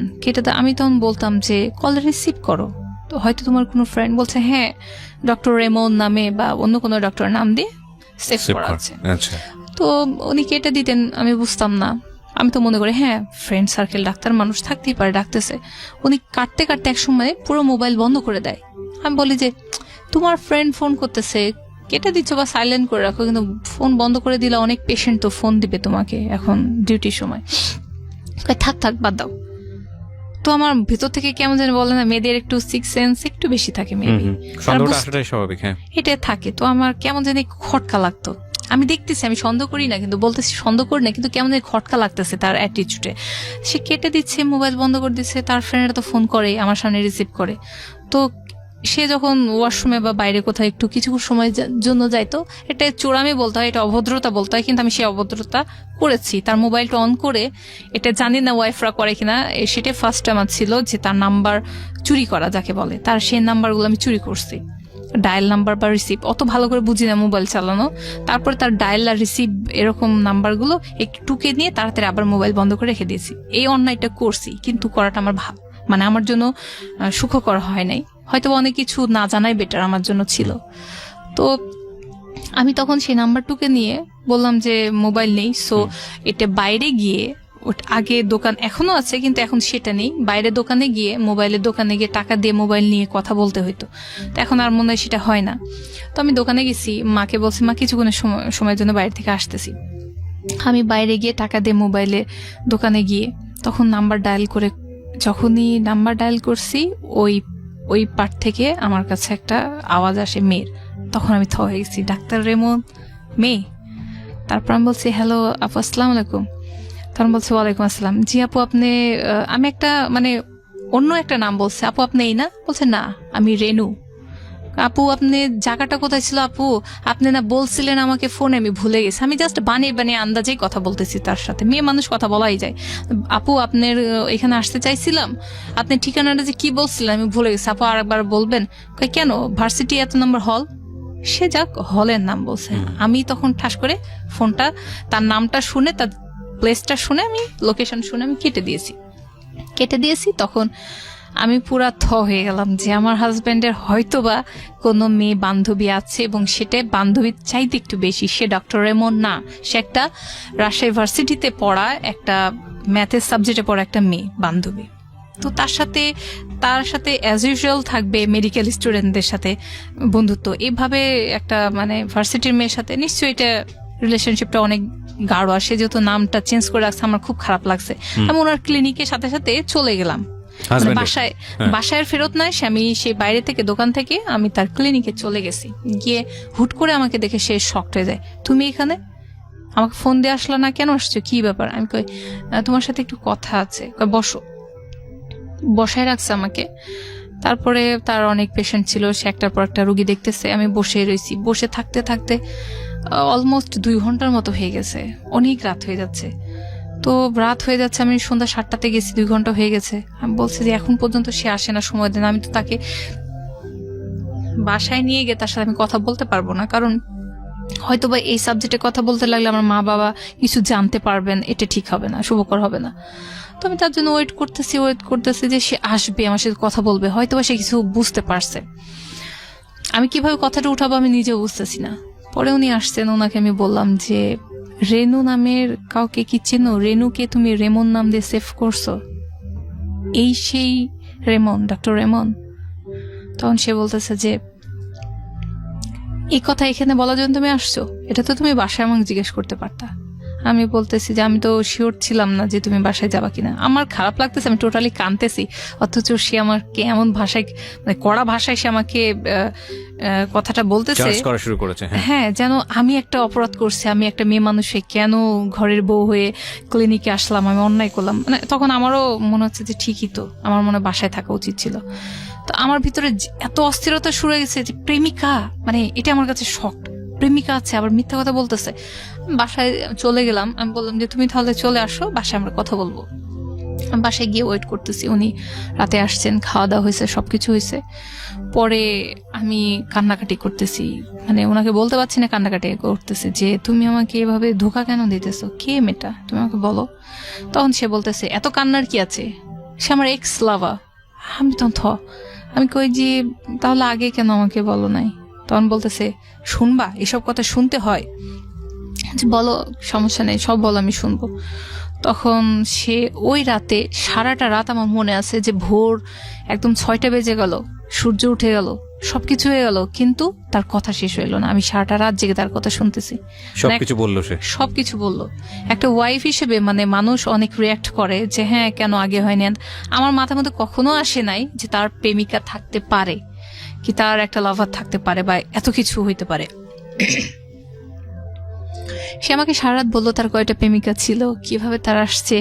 সে যখন তার চাচার বাসায় ছিল তখন প্রেমিকা ছিল, যখন সে এখানে অ্যাডমিশন নেয় তখন একটা যে ফার্স্ট গার্ল ছিলেন মেডিকেলের, ওনার সঙ্গে থাকতো, তার প্রেমিকা ছিল, কিন্তু মেয়েরা বিয়ে করতে রাজি হয় নাই। এভাবে সে এক নাগাড়ে অনেক কথা সে বলে গেল। আর একটা মেয়ে ছিল, নাম ছিল অ্যানি, ডাক্তার মেয়ে, সে তার জন্য পাগল ছিল, সে তাকে ভালোবাসতো না, সে আর এক মেয়েকে ভালোবাসতো, তাকে পাত্তা দিত না। এই মেয়ের সাথে তার অনেক ইন্টিমেসি এত বেশি ছিল যে অলমোস্ট হাজব্যান্ড ওয়াইফ পর্যন্ত চলে গেছিল। তো ওই মেয়েটা আবার রাজশাহীর স্থানীয় ছিল, তার বাড়ি আবার ছিল আমাদের বাসা থেকে অল্প কিছু দূরে। তো এই সব অনেক কিছু মিলে সে যখন বলতে থাকলো, তারপরে আমাকে বিয়ে করার আসল ঘটনা তার মুখ দিয়ে বের হয়ে আসলো। সে বলল যে আমি এই মেয়েটাকে, মানে তার ফার্স্ট যে ক্যাপ্টেন ছিল, মেয়েটাকে প্রেমের অফার দিয়েছিল, সে নাকচ করে দিয়েছে। পরে যে মেয়েটা আর একটা ডাক্তার মেয়ে ভালোবাসছে, সে আমার হাজব্যান্ড আবার নাকচ করে দিয়েছে, কারণ সে সুন্দরী ছিল না। কিন্তু তার সাথে অলমোস্ট হাজব্যান্ড ওয়াইফের মতো রিলেশন এমনি হয়ে গেছিল। মেয়েটা একটু বেশি ছিল যে বিয়ে করবেই, আমিও ডাক্তার তুমিও ডাক্তার, কিন্তু আমার হাজব্যান্ড সুন্দরী খুঁজতেছিল। মানে এরকম মেয়ে যতই বান্ধবী হোক, এগুলো সব হয়েছে অ্যাজ ইউজুয়াল, বাট আমরা বিয়ে করব না। তারপরে যখন তার থার্ড মানে লাভ বলতে পারেন তার লাইফে, তো ভার্সিটির এই মেয়েটা, রেনু নামের মেয়েটার সাথে তার অনেক দূর। মেয়েটার হাজব্যান্ড ছিল আমেরিকায়, মেয়েটা এখানে থাকতো, সে ঝিনাইদহের মেয়ে, তো রাজশাহী তো কেউ চেনে না। দুজন মিলে এমন ভাবে ঘুরতো যেন হাজব্যান্ড ম্যারিড ছিল। হ্যাঁ, মেয়েটা ম্যারিড ছিল। আচ্ছা, আমার আরেকটা কোশ্চেন আছে, সেটা হচ্ছে মেয়েটার সঙ্গে সম্পর্ক কি আপনার বিয়ের আগে না বিয়ের পরে? বিয়ের আগে। বিয়ের আগে থেকে সম্পর্ক? হ্যাঁ, আমি এই শেষের মাসে এগুলো জানতে পারছি, একটা মাসে। তো তারপরে বিয়ের আগে থেকে তার সাথে সম্পর্ক, এই মেয়েটার সাথে তার এতটা সম্পর্ক ছিল যে আমার হাজবেন্ড তার জন্য এতটা পাগল হয়ে গেছিল, বলছিল যে তুমি তোমার হাজবেন্ড আমেরিকায় আছে, তাকে তুমি ডাইভোর্স দিয়ে তুমি আমার সাথে বিয়ে করো। সে আনম্যারিড ছেলে, ওই মুহূর্তে ওই এত বছর আগে তার এত মেন্টালিটি এমন ছিল যে সে একটা ডাইভোর্স মেয়েকেও বিয়ে করতে রাজি, মানে তার প্রেমে এতটাই পাগল ছিল। আমি পরবর্তীতে যখন শুনলাম তখন আমার মনে হচ্ছিল পায়ের নিচে কিছু নেই, কারণ আমি এটা নিতে পারছিলাম না সেই মুহূর্তে যে তার প্রেমিকা ছিল, প্রেমিকা থাকে। বিকজ অফ আপনার পাস্ট, বিকজ আপনি যেভাবে বড় হয়েছেন সেই জায়গাটা থেকে এটা নেওয়াটা খুব অস্বাভাবিক ছিল। দিস ইজ দ্য থিং, প্রিয় শ্রোতা, কজ আমরা যে বিষয়টা নিয়ে কথা বলছি, this is absolutely more than drama, television নাটক কিংবা সিরিয়াল, উপন্যাস, সবকিছু এগুলো বড়। এবং বড় এই কারণেই যে এই ডিলেমাগুলো আমাদের সংসার জীবনের যে ডিলেমাগুলো, বা আমাদের যে বড় হয়ে ওঠা, বা আমাদের দুটো ছেলে মেয়ে যখন দুজন কাছাকাছি থেকে একটা একই সাথে একই রাস্তায় হাঁটা শুরু করে, দুই রাস্তা থেকে এসে এই দুই রাস্তার যে ব্যবধান, সেই ব্যবধান একটা রাস্তায় মিলিত হওয়ার পরে যে সংঘর্ষটা তৈরি হয়, সেগুলো নিয়ে আমাদের সমাজে খুব একটা লেখালেখি, খুব একটা পত্রপত্রিকা, খুব একটা মিডিয়া কিংবা খুব একটা গণমাধ্যমে আসে না। এবং যে কারণেই আমাদের এন্টারটেইনমেন্টের জায়গাটা খুব বেশি বলা যেতে পারে একেবারেই এক ধরনের সীমারেখার মধ্যে তারা থাকে। এবং যেই রিয়েল লাইফ ড্রামাগুলো বা রিয়েল লাইফ যে ঘটনাগুলো আসে, সেগুলো আসলে সামনে নিয়ে আসলে কেউই বলতে চায় না, বা আমরা বলতে পছন্দ করি না, বা প্রয়োজন মনে করি না। তো সেই জায়গাটা থেকে আমাদের এই জীবন গল্প অনুষ্ঠানের প্ল্যাটফর্মটা একদম ফুললি ডিফারেন্ট। কজ আমরা যেগুলো আসলে আপনাদের সামনে তুলে ধরি, সেটা আপনারই জীবনে ঘটে যাওয়া কিংবা আপনার পাশের বাড়ির মানুষের জীবনে ঘটে যাওয়া, এবং এগুলো গণমাধ্যমে প্রচার হয়, সেই জায়গাটা থেকে বিশ্বাস করাটা খুব ডিফিকাল্ট, কিন্তু নিজের জীবনে হয় সেটা বিশ্বাসযোগ্য। ঠিক আছে? So it's a one kind of challenge for us actually. যাই হোক, ওই জায়গাটা এবার নাই বা গেলাম। আমরা খুবই কৃতজ্ঞ যে মানুষ এসে এই কথাগুলো বলছে, এবং আমরা বিশ্বাস করতে চাই যখন আমরা এই ধরনের ফিডব্যাক পাই। আপনারা নিজেরাও আমাদের ইউটিউব চ্যানেলে গেলে কমেন্ট সেকশনে গিয়ে দেখবেন যে অনেক ছেলেমেয়েরাই লিখে যে এই গল্পগুলো শুনে আমাদের নিজের জীবনটা আমরা পাল্টে ফেলেছি। এবং এরকম কমেন্টস আমি পাই, আমার খুব ভালো লাগে পড়তে, যে আমার আজকের এই জীবন গল্পটা শুনে এরকম একজন লিখেছে যে আমার দুটো হাত ছিল না কিংবা আমার দুটো পা ছিল না, আমি ভুলে গেছি আমার দুটো হাত না থাকার কষ্ট, দুটো পা না থাকার কষ্ট। এটা আমাদের অনেক বড় অর্জন। জি, আপনি যেটা বলছিলেন সেটা আপনার জন্য খুব স্বাভাবিক, কারণ আপনি ওই পরিবেশে বড় হননি, আর তার জন্য এটা খুব স্বাভাবিক, কারণ হয়তো সেই এরকম একটা পরিবেশে বড় হয়েছে। কিন্তু দুজন মিলিয়ে এখন সামনের দিকে কি ঘটনা ঘটেছে সেটাই আমাদের জানার বিষয়। বলুন, তারপর কি হলো? তারপর সে বলতে থাকলো, আমি নিতে থাকলাম কথাগুলো। নেওয়ার পরে মানে আমার তো কিছু ছিল না যে আমি বলবো, কিন্তু সে বললো, সেগুলো আমি নিতে পারছিলাম না, তবু নিতে হবে, কারণ হাজবেন্ড। প্রশ্ন ছিল যে আপনাকে সে কেন বিয়ে করেছে, সেটা তো সে বলল। হ্যাঁ, আমার প্রশ্ন এটাই ছিল। তখন সে আসল কথাটাতে আসলো যে তোমার হচ্ছে, ও সেই মেয়ের সাথে তোমার বিয়ে হয়েছে, বাহ ভালো তো, সুন্দর তো, তোমাদের দুজনকে মানাইছে। তো উনি এই কথা বলে চলে গেছেন। তো আমি ওনাকে পরবর্তীতে বাসায় এসে আমার মাথার মধ্যে একটা কথাই ঘুরতেছে। উনি বুঝতে পারছেন, উনি বুঝতে পারছেন যে আমার এই কথাটা খটকা লাগছে, মানে আমি এতটা বোকা না যে এটা প্রশ্নটা রিটার্ন তাকে করব না। উনি একটু উসকুস করলেন বাইরে, পরে বাসায় এসে আমি তার কাছ থেকে জিজ্ঞাসা করলাম, উনি আমাকে তো আগে কখনো দেখেন নাই, বিয়ের আগে আমি তোমার সাথে কখনো ঘুরি নাই, কোন মেয়েকে বললো বুঝলাম না, তোমার কি কোনো ফ্রেন্ড, কোনো মানে তোমার মেডিকেল স্টুডেন্ট এরকম কেউ হবে? বলছে যে না, এটা রেনু। আমি তখন আরেকটু পড়ে গেলাম, মাথার উপর বাজ, এটা কি বললো? মানে তার সঙ্গে সে এই জায়গাতেও আসছে এবং তার ফ্রেন্ডের বাবাও দেখছে। তখন আমি বলছি, তোমার ফ্রেন্ডের বাবাও সে মেয়েকে দেখছে, তুমি ফ্লাশ করছো এগুলো ফ্যামিলি মানে মানুষদের দেখাইছো? বলছে যে হ্যাঁ, এই মেয়েটার সঙ্গে তো আমি ঢাকাতে অনেকবার গিয়েছি, মেয়েটাকে বাসায় থুইতে, মানে তার চাচার বাসায় থুইতে মেয়েটাকে নেমে অনেকবার ট্রেনে জার্নিও করছি। একটা বিষয় একটু আমি ইন্টারাপ্ট করছি। একটা হচ্ছে যে সে আপনাকে সমস্ত কিছু বলে ব্যাপারটা কি অ্যাপোলজির পর্যায়ে নিয়ে গিয়েছিল, যে না আমার জীবনে এগুলো ভুল, এখন যা আছে তুমি আমার সবকিছু, সো সামনের দিকে আমরা আগাই, ব্যাপারটা কিরকম ছিল? নাকি জাস্ট আপনাকে বলার জন্যই বলা, কিন্তু সেগুলা সে খুব ডেসপারেটলি মুভ করতেছিল because he is a doctor? সে এগুলো আমাকে বলে যে অনুতপ্ত সেই জন্য বলা না, জাস্ট সে গর্ববোধ করতে এগুলো বলে। সো উনি গর্বভাবেই নর্মালি বলে যাচ্ছেন, আমি নর্মালি বোকার মতো বসে বসে শুনতেছি। তো আমি শুনে যাইতাম কথাগুলো।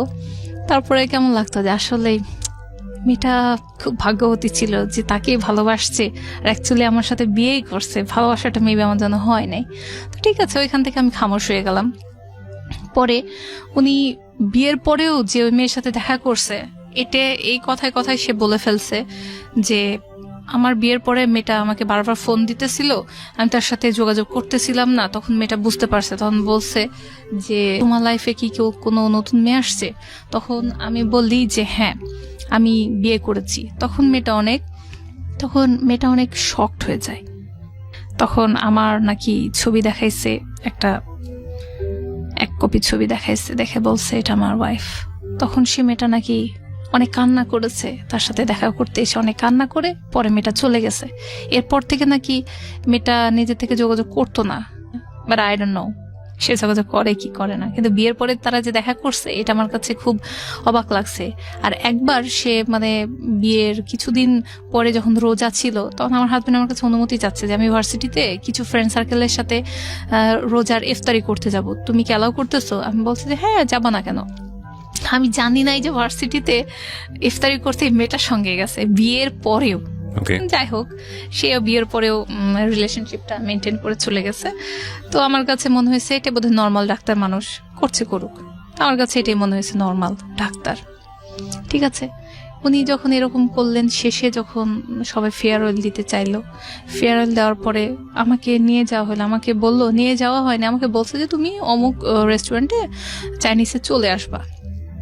আমি গেলাম, রেডি হয়ে গেলাম, তার সমস্ত বন্ধুরা আসছে, বান্ধবীরা আসছে, সবাই বসে আছে, খাবার দেওয়া হয়েছে, সার্ভ হয়েছে। আমার হাজবেন্ড যে আপনারা সাধারণত দেখেন যে একটা হাজবেন্ড সবসময় তার ওয়াইফকে ফার্স্ট টাইম যখন তার ফ্রেন্ড সার্কেলের সাথে পরিচয় করে দেয়, ইন্টারাকশনটা এমনভাবে হয় যে she is my wife and she is খেয়ালি, কি সে এটা করে সেটা করে, এটা বলে। উনি এমন কিছুই বলেননি, বলছে আসো বসো এখানে। ওনারা জিজ্ঞেস করছে এটা ভাবির সাথে পরিচয় করায় দে। হ্যাঁ হ্যাঁ, এটা তোদের ভাবি। বাস হয়ে গেল। তারা আমাকে ফুল দিল, আমার হাতে অনেকগুলো ফুলের তোড়া ছিল। তারপরে সেখানে যখন খাওয়া দাওয়া শুরু করা হলো, আমাকে বসানো হয়েছিল মেয়েদের সাইডে, আর তারা বসছিল ছেলেদের সাইডে।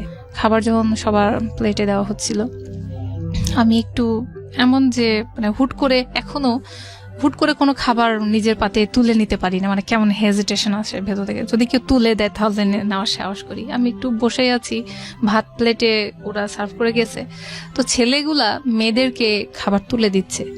তারপরে আমি দেখলাম যে আমার হাজবেন্ড তার যে রাজশাহীতে এসেই যে তার ফার্স্ট মানে গার্ল ছিল, তার ক্লাসমেট, তাকে ভালোবাসতো, কিন্তু সে তাকে রিফিউজ করে দিয়েছে যে না, তোমাকে ভালোবাসবো না। সেই মেয়েটার প্লেটে সে খাবার সুন্দর আমার সামনে বসে বসে উঠাই দিচ্ছে। তো আমার মনে হচ্ছে যে এটা মনে হয় নর্মাল, কারণ বান্ধবী দিচ্ছে, খাওয়াচ্ছে। কিন্তু আমার কাছে মনে হলো আমি মনে তুলে দিতে হয় না। আমি জানি না, আমি মন্তব্যটা করতে বাধ্য হচ্ছি। আমি সবসময় বলি যে জীবন গল্পের একটা মারাত্মক সীমাবদ্ধতা হচ্ছে it's a one sided story. এখানে যিনি এসে বলেন তিনি তার গল্পটাই বলেন, আপনি যদি বিশ্বাস করতে চান তাকে বিশ্বাস করতে হবে অন্ধের মতো। সো বলার জায়গা থেকে হয়তো বা ওনার হাজব্যান্ড এখানে যদি উপস্থিত থাকতেন সেই সময়ে, যিনি যার সম্পর্কে বলছেন, তিনিও হয়তো বলতে পারতেন বিষয়টা কিরকম ঘটেছে। তবে আজকে যিনি বলছেন খেয়ালি, তাকে যদি আপনার বিশ্বাস করতেই হয়, সমস্ত কিছু বিশ্বাস করে আপনার এতটুকু বলতে হবে যে আপনার হাজব্যান্ড অনেক লাকি হাজব্যান্ড। অফকোর্স ওই গল্পটা পর্যন্ত যে ওয়াইফকে এত বড় একটা গল্প বলার পরে ওয়াইফের প্লেটে খাবার তুলে না দিয়ে সে তার এক্স গার্লফ্রেন্ডের প্লেটে খাবার তুলে দিচ্ছে, এটা আসলে হিন্দি সিরিয়ালকেও হার মানিয়েছে, যেখানে মেকআপ পরে ঘুমানো হয় সেটাকেও হার মানিয়েছে, দিস কাইন্ড অফ স্টোরি। ওকে, বলুন।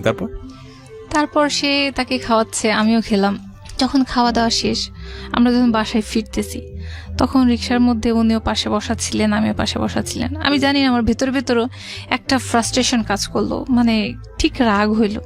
রাগ হওয়ার পরে মানে সে আমার সাথে টোটালি কোনো কথা বলতেছে না, আমিও তার সাথে বলতেছি না, নীরব একটা রাগ।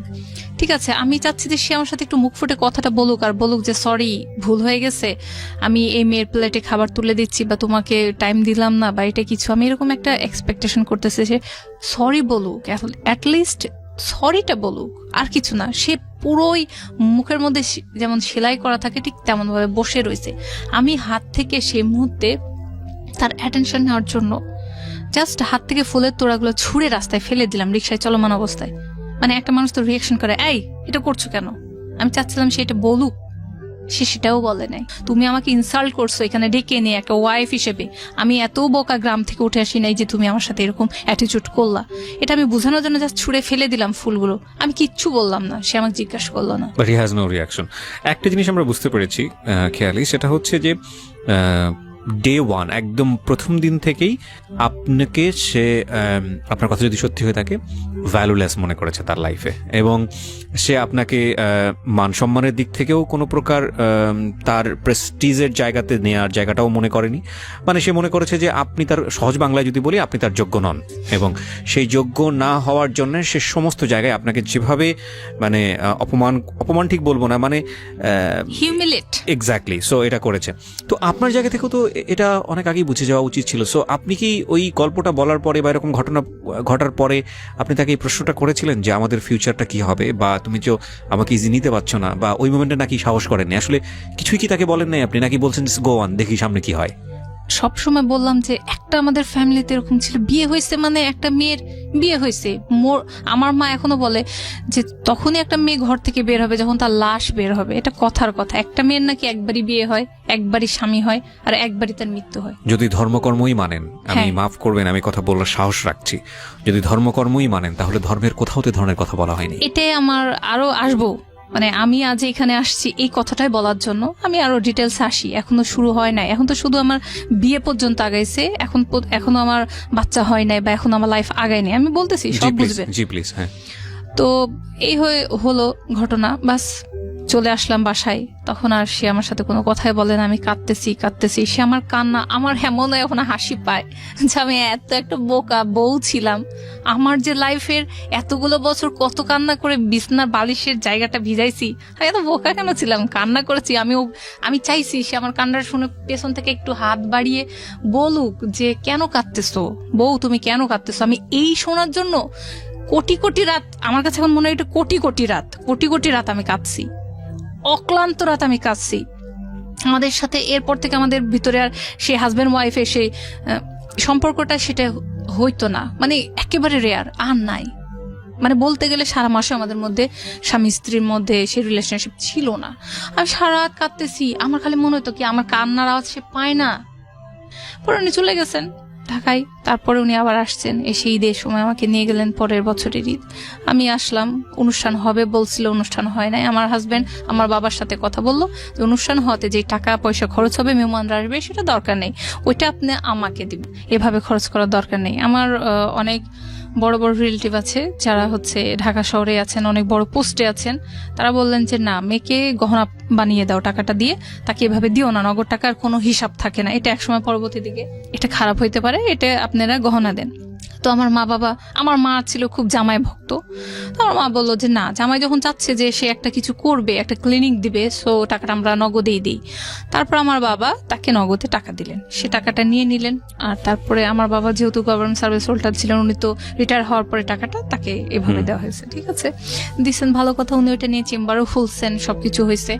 চেম্বার খোলার পরে মানে ফার্স্ট চেম্বার, তার এখনো অনেকগুলো চেম্বার, কিন্তু ফার্স্ট চেম্বার আমার বাবার টাকাতে হয়েছে।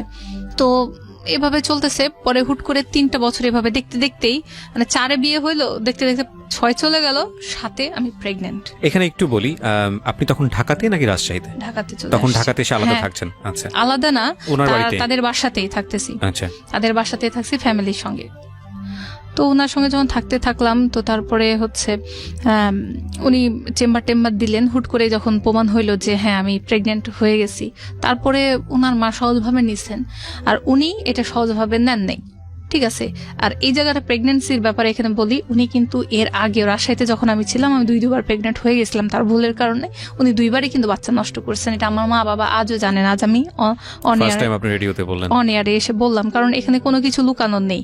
আর আমার লাইফটা খোলা বই, কোনো ইনভেস্টিগেশনের দরকার নেই, কারণ আমার সম্পর্কে তার ফ্যামিলি মেম্বাররা বলবে, আমি বলবো না আমার সম্পর্কে যারা আমাকে চেনে স্টিল না। তো তখন যখন আমি প্রেগনেন্ট হয়ে গেলাম, তখন উনি বাচ্চা নিবেন না, বাচ্চা ফালাই দিবেন, এটাও ফালাই দিবেন। আমি ওর পা ধরে কাঁদতেছি আর বলতেছি যে 2টা অলরেডি তুমি মারছো, তোমরা তো অনেক নামাজ কালাম পড়ো, প্লিজ এই বাচ্চাটারে মাইরো না, এর কোনো দোষ নাই, এটা নাও, আমার দরকার হলে বাবা পালবে, আমার বড় বোনের যেমন বাচ্চা হয়েছে পালতেছে, এটাও পালবে।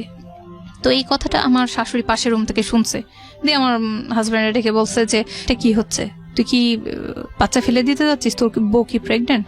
তখন আমার চাচি শাশুড়ি তাকে ফোন করে বলছে, হ্যাঁ আপনি ছেলের বউ প্রেগনেন্ট, মিঠু এটা ফেলে দিতে যাচ্ছে। তারপরে আমার শাশুড়ি বললেন যে ঠিক আছে বাচ্চাটা ফেলো না, এটা গুনাহ, যা হয়েছে আগে হয়েছে, বাচ্চাটা নাও। এরপরে ডাক্তার আমার শাশুড়ির সামনে বসে থেকে তাকে বলি আমাকে কিছু ওষুধ দাও, তুমি একজন ডাক্তার মানুষ, ওষুধ দাও, আমার খারাপ লাগতেছে। সে কথা বলে না, মেঝের মধ্যে হেঁটে বেড়ায়। পরে সে আমাকে গ্লুকোজ খাওয়ায়, চিনি খাওয়ায়, এটা খাওয়ায় সেটা খাওয়ায়। আমি যখন ভালো হই তখন সে বলে যে চুপচাপ মুখ বন্ধ করে শুয়ে থাকবা। এই জন্য আমার এগুলো সহ্য করতে পারি না, এই জন্য আমি বলছিলাম যে প্রেগনেন্ট হয়ে না, বাচ্চা ফালাই দাও। এখন তোমাকে দেখবে কে? আমি দেখতে পারবো? আমি এখন সারা রাত জাগবো তোমার সাথে? তাহলে আমি অফিস কিভাবে করবো, আমি চেম্বার কিভাবে, রুগী দেখবো কিভাবে? আমি তো ভাবলাম সত্যি তো, এটা তো আমার অন্যায় হয়ে গেছে। তো ঠিক আছে, এইভাবে কাটলো 3টা মাস। যেই কাটছে 3 মাস কাটার পরে একটা দিনও মানে যাইতে দেয়নি। ঠিক 23 তারিখে আমাদের 3 মাস কাটছে। 23 তারিখের দিন সে নাইটের টিকিট কাটছে, আমার মনে আছে। নাইটের টিকিট কেটে আমাকে নিয়ে চলে আসছে এখানে। আসার পরে উনি ওনার কিছু ফ্রেন্ডকে বলে রাখছিলেন যে তোরা দেখা করতে আসিস আমার শ্বশুর বাড়িতে। তার ফ্রেন্ডরা আসছে, দেখা হয়েছে। তো দেখা হওয়ার পরে সে একটা রাতও কাটায় নাই। তো উনি ঢাকা আসার পরে আমাদের বাসায় আর কোনো দিন একটা রাত কাটান নাই, এত বিয়ের এত বছর পরে। আর মজার ব্যাপার, আজ পর্যন্ত আমি যদি অন্য কোনো ছেলেকে নিয়ে গিয়ে আমার বংশের মানুষের কাছে বা আত্মীয় স্বজনের কাছে গিয়ে বলি এটাই আমার বাচ্চার বাবা, তারা এটাই মানবে, কারণ সে কখনোই আমার আত্মীয় স্বজনের বাসায় যায় নাই, তাকে কেউ দেখে নাই। আচ্ছা আচ্ছা, এটা মজার ব্যাপার যে আমাদের কোনো ছবি ছিল না, একসাথে ছবি ছিল না। যেদিন ঢাকা থেকে আমাকে নিয়ে আসে তার আগে আমাকে মনে নমিনি বানানোর জন্য, তার কোনো ব্যাংকের কাজের জন্য নমিনি বানানোর জন্য একটা ছবি উঠাইতে হবে। তো যখন স্টুডিওতে নিয়েছিল তখন স্টুডিওর ছেলে বলছিল, তার পরিচিত ছিল, ভাবিকে একটু পেছন দিক দিয়ে হাতটা দিয়ে ধরেন, আমরা একটা ছবি উঠাই। সেই একটা ছবি স্টিল নেওয়া আমার কাছে আছে, এছাড়া আমাদের কোনো স্মৃতি ছবি নেই, দেখাইতে পারবো না। এই একটাই, ওয়ান অ্যান্ড অনলি, হ্যাঁ, লাস্ট অ্যান্ড ফাইনাল। তো এই ছবিটাই। তারপরে যখন আমার বাচ্চা হবে আমাকে দিয়ে গেল, তখন একটা মোবাইল দিয়ে গেছিল, ছোট্ট একটা মোবাইল ছিল, সিম ছিল, সেই কল করতো। তো আমি 7 দিন 8 দিন অপেক্ষা করতাম। আমি আস্তে আস্তে প্রেগনেন্ট অবস্থায় যেমন হয় পরিবর্তন শারীরিক হতে থাকে। উনি ওই যে আমাকে দিয়ে আসছেন, আর কখনো আমাকে নিয়ে আসেন নাই ঢাকায়, মানে বাচ্চা হওয়ার আগ পর্যন্ত আমাকে কখনো ঢাকায় নিয়ে আসে নাই। আমি রাজশাহীতে থাকতাম, আমাকে কল করতেন না। আমার মানসিক মানে আস্তে আস্তে আমার ডিপ্রেশনটা, ফ্রাস্ট্রেশনটা এত বেশি গভীর হইতে থাকে, আমার ঘুম আসতো না। আমি সারা রাত হেঁটে বেড়াইতাম। আমি চাইতাম এই মুহূর্তে, মানে একটা মেয়ের সবচেয়ে সুন্দর মুহূর্ত প্রেগনেন্সি, তার বাবু হবে, তার হাজবেন্ড তাকে টেক কেয়ার করবে, তাকে ভালো ভালো কথা বলবে, তার জন্য ছোট ছোট গিফট, খাওয়ার জিনিসে না তো টেক কেয়ার করবে, যে এটা খাও, এটা খাইলে তোমার ভালো হবে। আমি এটা শুনতে পাই না। ওই যে সে বাচ্চা নেবে না কেন, আমি বাচ্চা নিলাম, রাগ, ঘৃণা। সে ফোন করতো 7 দিন 8 দিন পরে মোবাইলটা থাকতো, আমি সারাদিন তাকিয়ে থাকতাম যে একটা কল আসবে, হয়তো রিংটোন বাজবে, লাইট জ্বলে উঠবে। কখনো লাইট জ্বলতো না। 7 দিন 8 দিন পরে হঠাৎ রিং বাজতেছে, সে ফোন করতেছে, গড়ে মনে হয় 59 সেকেন্ড অথবা 39 সেকেন্ড এমন হয়তো কথা। হ্যাঁ, কেমন আছো, ভালো আছো? হ্যাঁ, ওষুধ খাচ্ছ, ডাক্তার দেখাইছো, গেছো? আচ্ছা ঠিক আছে রাখি, আমার রোগী আসছে। সে রেখে দিত। যে সে আমাকে টাকা পাঠাইতো না, প্রতি মাসে অন্তত 1000 টাকা দিক, যেন ওইটা দিয়ে আমি বাবার টাকা খরচ না করে ওর টাকা দিয়ে খাবো। আমার বড় বোন তোলা ভাই আছে এই বাসাতে, আমি বলতে পারি হ্যাঁ আমার জামাই ডাক্তার পাঠাইছে, এই টাকাটা দিয়ে আমি ফলমূল কিনে খাচ্ছি, কি হরলিক্স কিনে খাচ্ছি। আমার ভিতর খারাপ লাগতো, সে পাঠায় না কেন। আমি রাগে জিদে, বিশ্বাস করবেন না যে আমি একটা হরলিক্স পর্যন্ত কিনে খাই না, একটা ডিম খাই না। আমি শুধু খাইতাম ডাল, সবজি, মাছ, মাংস, এগুলো মানে বাসায় যেগুলো হইতো আমি এটা প্রচুর পরিমাণে খাইতাম। কিন্তু এক্সট্রা যে ফল মূল, হরলিক্স, একটা ভিটামিন ওষুধ, সেটা পর্যন্ত আমি ইচ্ছাকৃতভাবে কিনে খাই না। কিন্তু মাশাআল্লাহ আমার প্রেগনেন্সিতে কোনো সমস্যা নেই। আমার বাচ্চা 4 কেজি ওজন ছিল। মানে করা হয়, আল্ট্রাসাউন্ড করা হয়, তখন কিন্তু দেখা হয় যে ছেলে না মেয়ে। আমার দেখা হয়েছিল যে ছেলে হবে। আমি এটা রাতের বেলা যখন তাকে খবরটা দেই, তো তখন আমি চাচ্ছিলাম যে সে একটা ভালো কথা বলবে। তো সে কখনো এটা বলে নাই যে হ্যাঁ আমি খুশি। আমি বলছি যে তোমাদের বংশের বাতি আসতেছে, তুমি খুশি না? তো ওই দিন তাদের বাসাতে তার বড় বোন ছিল এবং বড় বোনের ছেলে মেয়েগুলো খেলতেছিল। সে সাইডে বলতেছিল এটা করিস না, ব্যথা পাবি, ওটা করিস না, এই তুই ওকে মারলি কেন? আমার খুব ভালো লাগলো যে সে তো ভালো বাবা হবে, একজন খুব টেক কেয়ার করবে বাচ্চাকে। আমি বলছি যে যেভাবে তোমার বোনের ছেলে মেয়েকে ভালোবাসতেছো, তুমি নিশ্চয়ই আমার ছেলেটা কেমনই ভালোবাসবা, তাই না? বলছে আজকে বলছো, আমি মনে হয় জীবনে কোনোদিন আমার ছেলেকে ভালোবাসতে পারবো না। আমি পুরো আমি তাকে যে বলবো যে কেন, ওই যে আমার দোষ হয়েছে, তার বিনা মর্জিতে বাচ্চাটা আমি নিছি, আবার বাচ্চাটা আমি ফালাই দেই নাই তার কথাতে। এভাবে যেদিন বাচ্চাটা হয়, ক্লিনিকে সবাই আসছে, সব ডাক্তাররা আমাকে দেখতে আসছে, যেহেতু পরিচিত ডাক্তার ওয়াইফ, সবাই দেখতে আসছে, তার ফ্রেন্ড সার্কেলের ওয়াইফরাও দেখতে আসছে, এবং অনেকে আসছেন, ফল মূল মানে টাকা পয়সা সবাই দিয়ে গেছে দেখতে বাচ্চাকে দেখে। ওই মুহূর্তে তখন আমার জ্ঞান ফিরেনি, রাতের 9টা বাজে, দুপুরে আমার সিজার হয়েছে। তো জ্ঞান ফিরে নাই, কিন্তু জ্ঞানের মধ্যে অনেকে এসে বলতেছে, আমি মাঝখানে যখন সজাগ হই তখন দেখি যে সবাই এসে বলছে যে ডাক্তার আসছে। আমি বলি না, সে কোনোদিন আসবে না, এই বলে আমি সেন্স চলে যায়। আমার এতটুকুই মনে আছে। তারপরে বলে আমি সেন্সলেস হয়ে যাই। পরে যখন রাত 9টার পর আমি পুরোদমে যখন সুস্থ একদম আমাকে কেবিনে নিয়ে যাওয়া হয়, তখন আমি দেখি যে সে আসে না। আমি ফার্স্টে আমার মাকে জিজ্ঞাসা করতেছি, আসে নাই? কই তুই তোর বাবুকে দেখতে চাইবি না? আমার বাবু তখন আমি দেখি নাই ফেস। তো আমি বলছি যে আগে বলো না, ওর বাবা আসে নাই? বলছে যে মনে হয় গাড়িতে আছে, আসবে, অত টেনশন করছিস কেন, এসে যাবে। আমি তখন আমার এত মানে কি অস্বস্তি হচ্ছে, একটা সিজার করা মানুষ, ওই মুহূর্তে জ্ঞান ফিরে আমার খুব মানে শারীরিক সব সমস্যা মিলে মনে হচ্ছে আমি মারাই যাব। কেন নাই আমার হাজবেন্ড, কেন নাই? আমি ফার্স্টে তার মুখ দেখবো। তারপরে রাতের প্রায় 10টা উনি আসছেন, এসে মানে ক্লিনিকে ঢুকছেন, উনি আমার পাশে বসতে, মনে হচ্ছে আমি সুস্থ হয়ে গেছি। পরে ওনার সাথে কথাবার্তা হয়েছে, হওয়ার পরে ওনার সাথে কথা বলছি। উনি তখন বলছে ঠিক আছে তুমি থাকো, আমি বাসায় যাই। আমি কই প্লিজ তুমি আজকে রাত্রে, কেবিনের মধ্যে 2টা সিট আছে, তুমি ওই সিটে শুইবা, আমি এখানে থাকবো, তুমি থাকো না প্লিজ, আমার ভালো লাগবে, প্লিজ তুমি থাকো। তখন সে বলতেছে যে না, উনি চলে গেছেন আমার বাসায় গিয়ে, আমাদের বাসায় গিয়ে খাওয়া দাওয়া করে উনি টিভি দেখেছেন, সারা রাত মজা করছেন, ঘুমাইছেন। আমি সকালে শুনছি উনি আর ফেরত আসেন নাই, কিন্তু আমি সারা রাত জাগনা ছিলাম যে সে আসবে। আমাকে সিডিল নামে একটা ঘুমের ওষুধ ডাক্তাররা দিয়ে, যে পেশেন্ট সারা রাত জাগলে সমস্যা হবে, আমার বাবুকে আমি খাওয়াচ্ছি, নিচ্ছি, দেখছি, আমি সারা জেগে আছি যে সে আসবে, সে আসে না। আমাকে সিডিল দিছে, আমার ঘুম আসে নাই। তারপর সকাল হয়েছে, সে সকালবেলাতে আসছে, সকালে আমাকে দেখতে আসছে। আমি তখন কান্না করে দিচ্ছি, আমি বলছি তাহলে আজকে সারাটা দিন থাকো। কয় না না, জুম্মা আছে, থাকতে পারবো না। পরে সে কিছুক্ষণ আমার সাথে বসে, তার বন্ধু বান্ধবীরা সবাই আমাকে দেখতে আসছে খাবার নিয়ে, এই কেউ স্যুপ, কেউ ড্রেস, কেউ ফলমূল, অনেক কিছু নিয়ে আসছে, সবাই নিয়ে এসে দিয়ে টেয়ে গেছে। সে সবার সাথে দেখা করে চলে গেছে।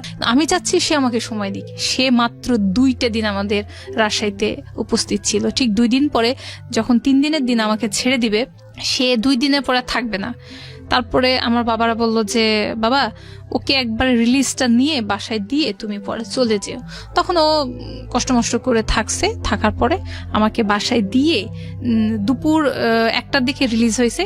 সে দুপুর 1:30 তার টিকিট, সে টিকিট কাটছে বাসের, সে চলে যাবে। আধা ঘন্টা সে কোনো রকমে আমাকে নামাই দিয়ে সে হুড় পড়াপড়ি করে চলে যাচ্ছে। তখন আমার ফ্যামিলি মেম্বাররা বলতেছে বাবা তুমি খাওয়া দাওয়া করে যাও। কই না, আমার সময় নেই, আমি বাসায় যাব, আমাকে চেম্বার ধরতে হবে। তারপরে সে যেই মাত্র চলে গেছে, তখন আমার মনে হয় আমার ভিতরটা ফাঁকা হয়ে গেল।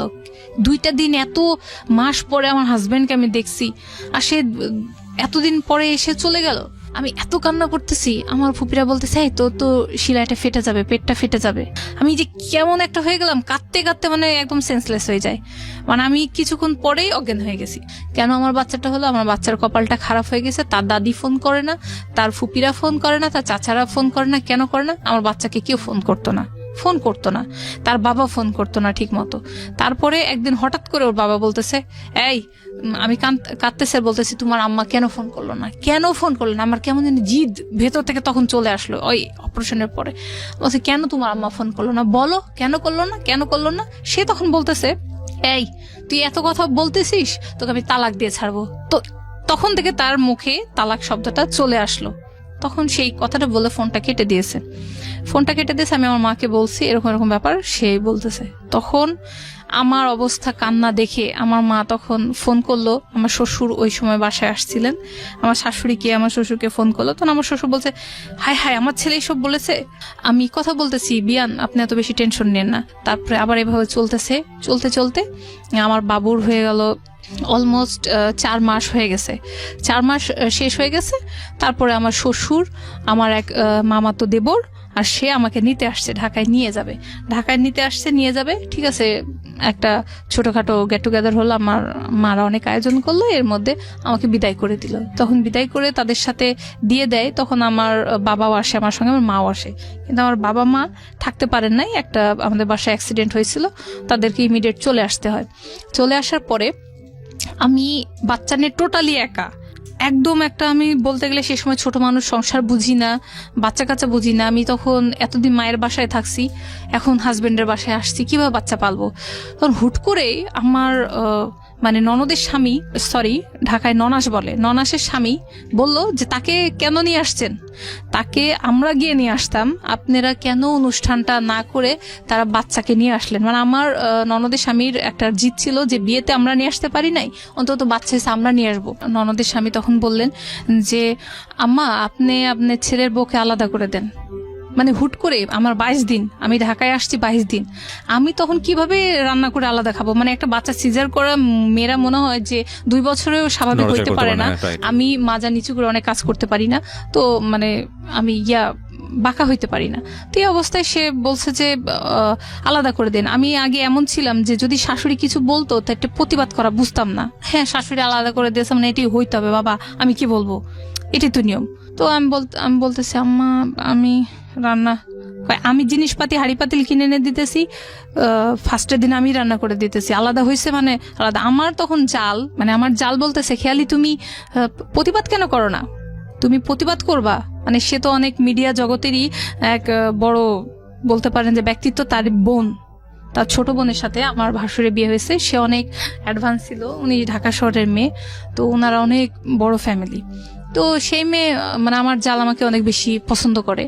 তো সে বলতেছে তুমি এত বোকা কেন, তোমাকে আলাদা করে দিচ্ছে, তুমি ছোট বাচ্চা নিয়ে কিভাবে খাবা, তুমি কেন বললো না। আমি না এসব বলতে পারবো না, আমার জামাই তো প্রতিবাদ করে না, সো আমার ভিতরে ট্রাই কয় তুমি আসলেই না। তো তারপরে যাই হোক আমার আলাদা হয়ে গেলাম। কিছুদিন পরে আমার বাচ্চার হয়ে গেলো ডায়রিয়া হয়ে গেছে। আমি আমার হাজবেন্ডকে বলতেছি যে আমার বাচ্চা প্রায় যায় অবস্থা, 7 দিন ধরে একটা ছোট বাচ্চা কন্টিনিউয়াসলি ডায়রিয়া হচ্ছে। আমি বলতেছি যে তুমি ট্রিটমেন্ট করাও, সে বলতেছে যে আল্লাহ করো, আল্লাহ ভালো করে দিবে। তো আমি বলছি তুমি ডাক্তার, তুমি এত মানুষের ট্রিটমেন্ট করো, প্লিজ আমার বাচ্চাটাকে একটু দেখাও, পিজিতে নিয়ে যাও। আমার হাজবেন্ড পিজিতে আছে। তো তখন বলতেছে যে না আমার এত সময় নেই। তখন আমার জালকে বললাম যে ভাবি আমি কি করব, দেখো না আমার বাচ্চাটা মরে যাই অবস্থা, শরীরে পানি সমস্ত শুকাই যাচ্ছে, তুমি নাও দাও আমি নিয়ে যাচ্ছি। তখন আমার জাল অনেক করছেন, আমি আজও তার কাছে কৃতজ্ঞ।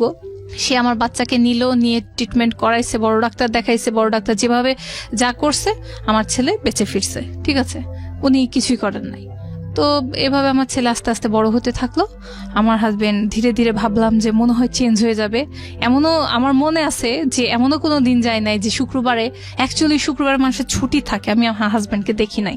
অথবা আমি আমার হাজবেন্ডকে ঈদের সময় দেখছি যে চাঁদ রাতের দিন রাতের অলমোস্ট 4টার সময় সে বাসায় ফিরে, 4টার সময় সে বাসায় ফিরে সে অন্য রুমে শোয় আমার সঙ্গে, তখন থেকে সে শোয় না। অলমোস্ট মাসে একবার হয়তো বা এক ঘরে আমরা থাকি। তো আমাদের প্রায় সময় মানে দূরত্বটা এভাবে বাড়তে থাকে যে সে অন্য রুমে শুইতো, আমি অন্য রুমে শুইতাম, তাকে ডাক দিলেও সে আসতো না, শুইতো না। ছেলে বড় হচ্ছে, তার সাথে আমার দূরত্বটা বাড়তেছে। মানে আমি তখন ইনভলভ হয়ে গেলাম, আমার বাচ্চাকে পড়ানো, স্কুলে দেওয়া নেওয়া এভাবে চলতে থাকলো। সে টোটালি ধীরে ধীরে আমার থেকে ডিটাচড হইতে থাকে। হাজবেন্ড ওয়াইফের মধ্যে রিলেশন এই যে শুরু থেকে বিল্ড আপ হয়। 4 মাসের বাচ্চার আচ্ছা আপনার বাচ্চার বয়স কত এখন তার 12 বছর বয়স। এই গল্পটা সে জানে না, আমি তাকে আজও জানতে দিই না, আর দেবও না। না, কিন্তু আজকে রেডিওর মাধ্যমে হয়তো সে জেনে যাবে, অনেক কিছুই জানবে এবং জানাটা প্রয়োজনীয় ইনফ্যাক্ট। কারণ প্রত্যেকটা বাচ্চারই উচিত তার মায়ের যে কষ্টটা, মানে এটা আমিও আমার আমার আমার বেবিটা হওয়ার পরে বুঝতে পেরেছি যে আমার মা আসলে ওই সময়টা আমার জন্য কতটুকু কষ্ট করেছে। কারণ এটা মারা আসলে বাচ্চাদেরকে বলেন না বা বলার প্রয়োজন পড়ে না, কারণ হয়তো অনেক কিছুই বলেন, বোঝা যায় যে পরিণত বয়স থেকে হ্যাঁ মা কতটা কষ্ট করে সন্তানকে মানুষ করছেন, কিন্তু ওই সময়ের কষ্টটা একটা হচ্ছে যে পেটে রাখার কষ্ট আর পেটের থেকে হওয়ার পরে। এবং ভেরি ইন্টারেস্টিংলি আপনাদেরকে একটা জিনিস বলি, আজকে যারা রেডিও শুনছেন, আমি জানি এই অনুষ্ঠানটা লাখ লাখ মানুষ এই মুহূর্তে কান পেতে আছেন, সেটা খুবই ইম্পর্টেন্ট। এই দুটো জিনিস খুবই ইম্পর্টেন্ট, বিশেষ করে বেবি হওয়ার পরে। এটা আমার নিজের অভিজ্ঞতা থেকেই যেটা বলতে চাই, এটা আপনারা যারা ডক্টর আছেন তাদের কাছ থেকে শুনে নিতে পারেন। একটা যেটা হচ্ছে যে বেবি হওয়ার পরে একটা হরমোন গ্রো করে মেয়েদের শরীরে, যেটা অনেকখানি তাকে এগ্রেসিভ করে তোলে, হ্যাঁ, এবং অনেকখানি ভয়ানক রকমভাবে এগ্রেসিভ করে। দেখবেন যে সে কথায় কথায় অনেক বেশি রেগে যাচ্ছে, যে খিটমিটে হয়ে যাচ্ছে, খুব খারাপ আচরণ করছে। আমরা এরকম ঘটনাও শুনেছি, বিরল নয় পৃথিবীতে, নিজের শিশুকে মেরে ফেলতে চায়, এরকম ঘটনাও ঘটে। এটা হচ্ছে একটা হরমোনের প্রভাবে এটা হয়। মোস্ট ইন্টারেস্টিংলি বাচ্চাটা হওয়ার পরে আমরা বাচ্চার দিকে যে পরিমাণ কনসেন্ট্রেশনটা দেই, মায়ের দিকে আমরা সেরকম কনসেন্ট্রেশন দেই না, এবং এটা অনেক ভয়ানক রকমের বিপদের মুখোমুখি করে অনেক সময়। এবং এই হরমোনের প্রভাবটা একটা মেয়ের শরীর থেকে যেতে 2 থেকে 3 বছর সময় লাগে। এবং এই সময় দেখবেন যে মেয়েরা অনেক খটমটে আচরণ করছে। ভদ্রমহিলা যিনি সদ্য বাচ্চা প্রসব করেছেন তিনি অনেক খটমটে আচরণ করেছেন, ভুলেও তার সাথে কোনোভাবে খারাপ আচরণ করবেন না।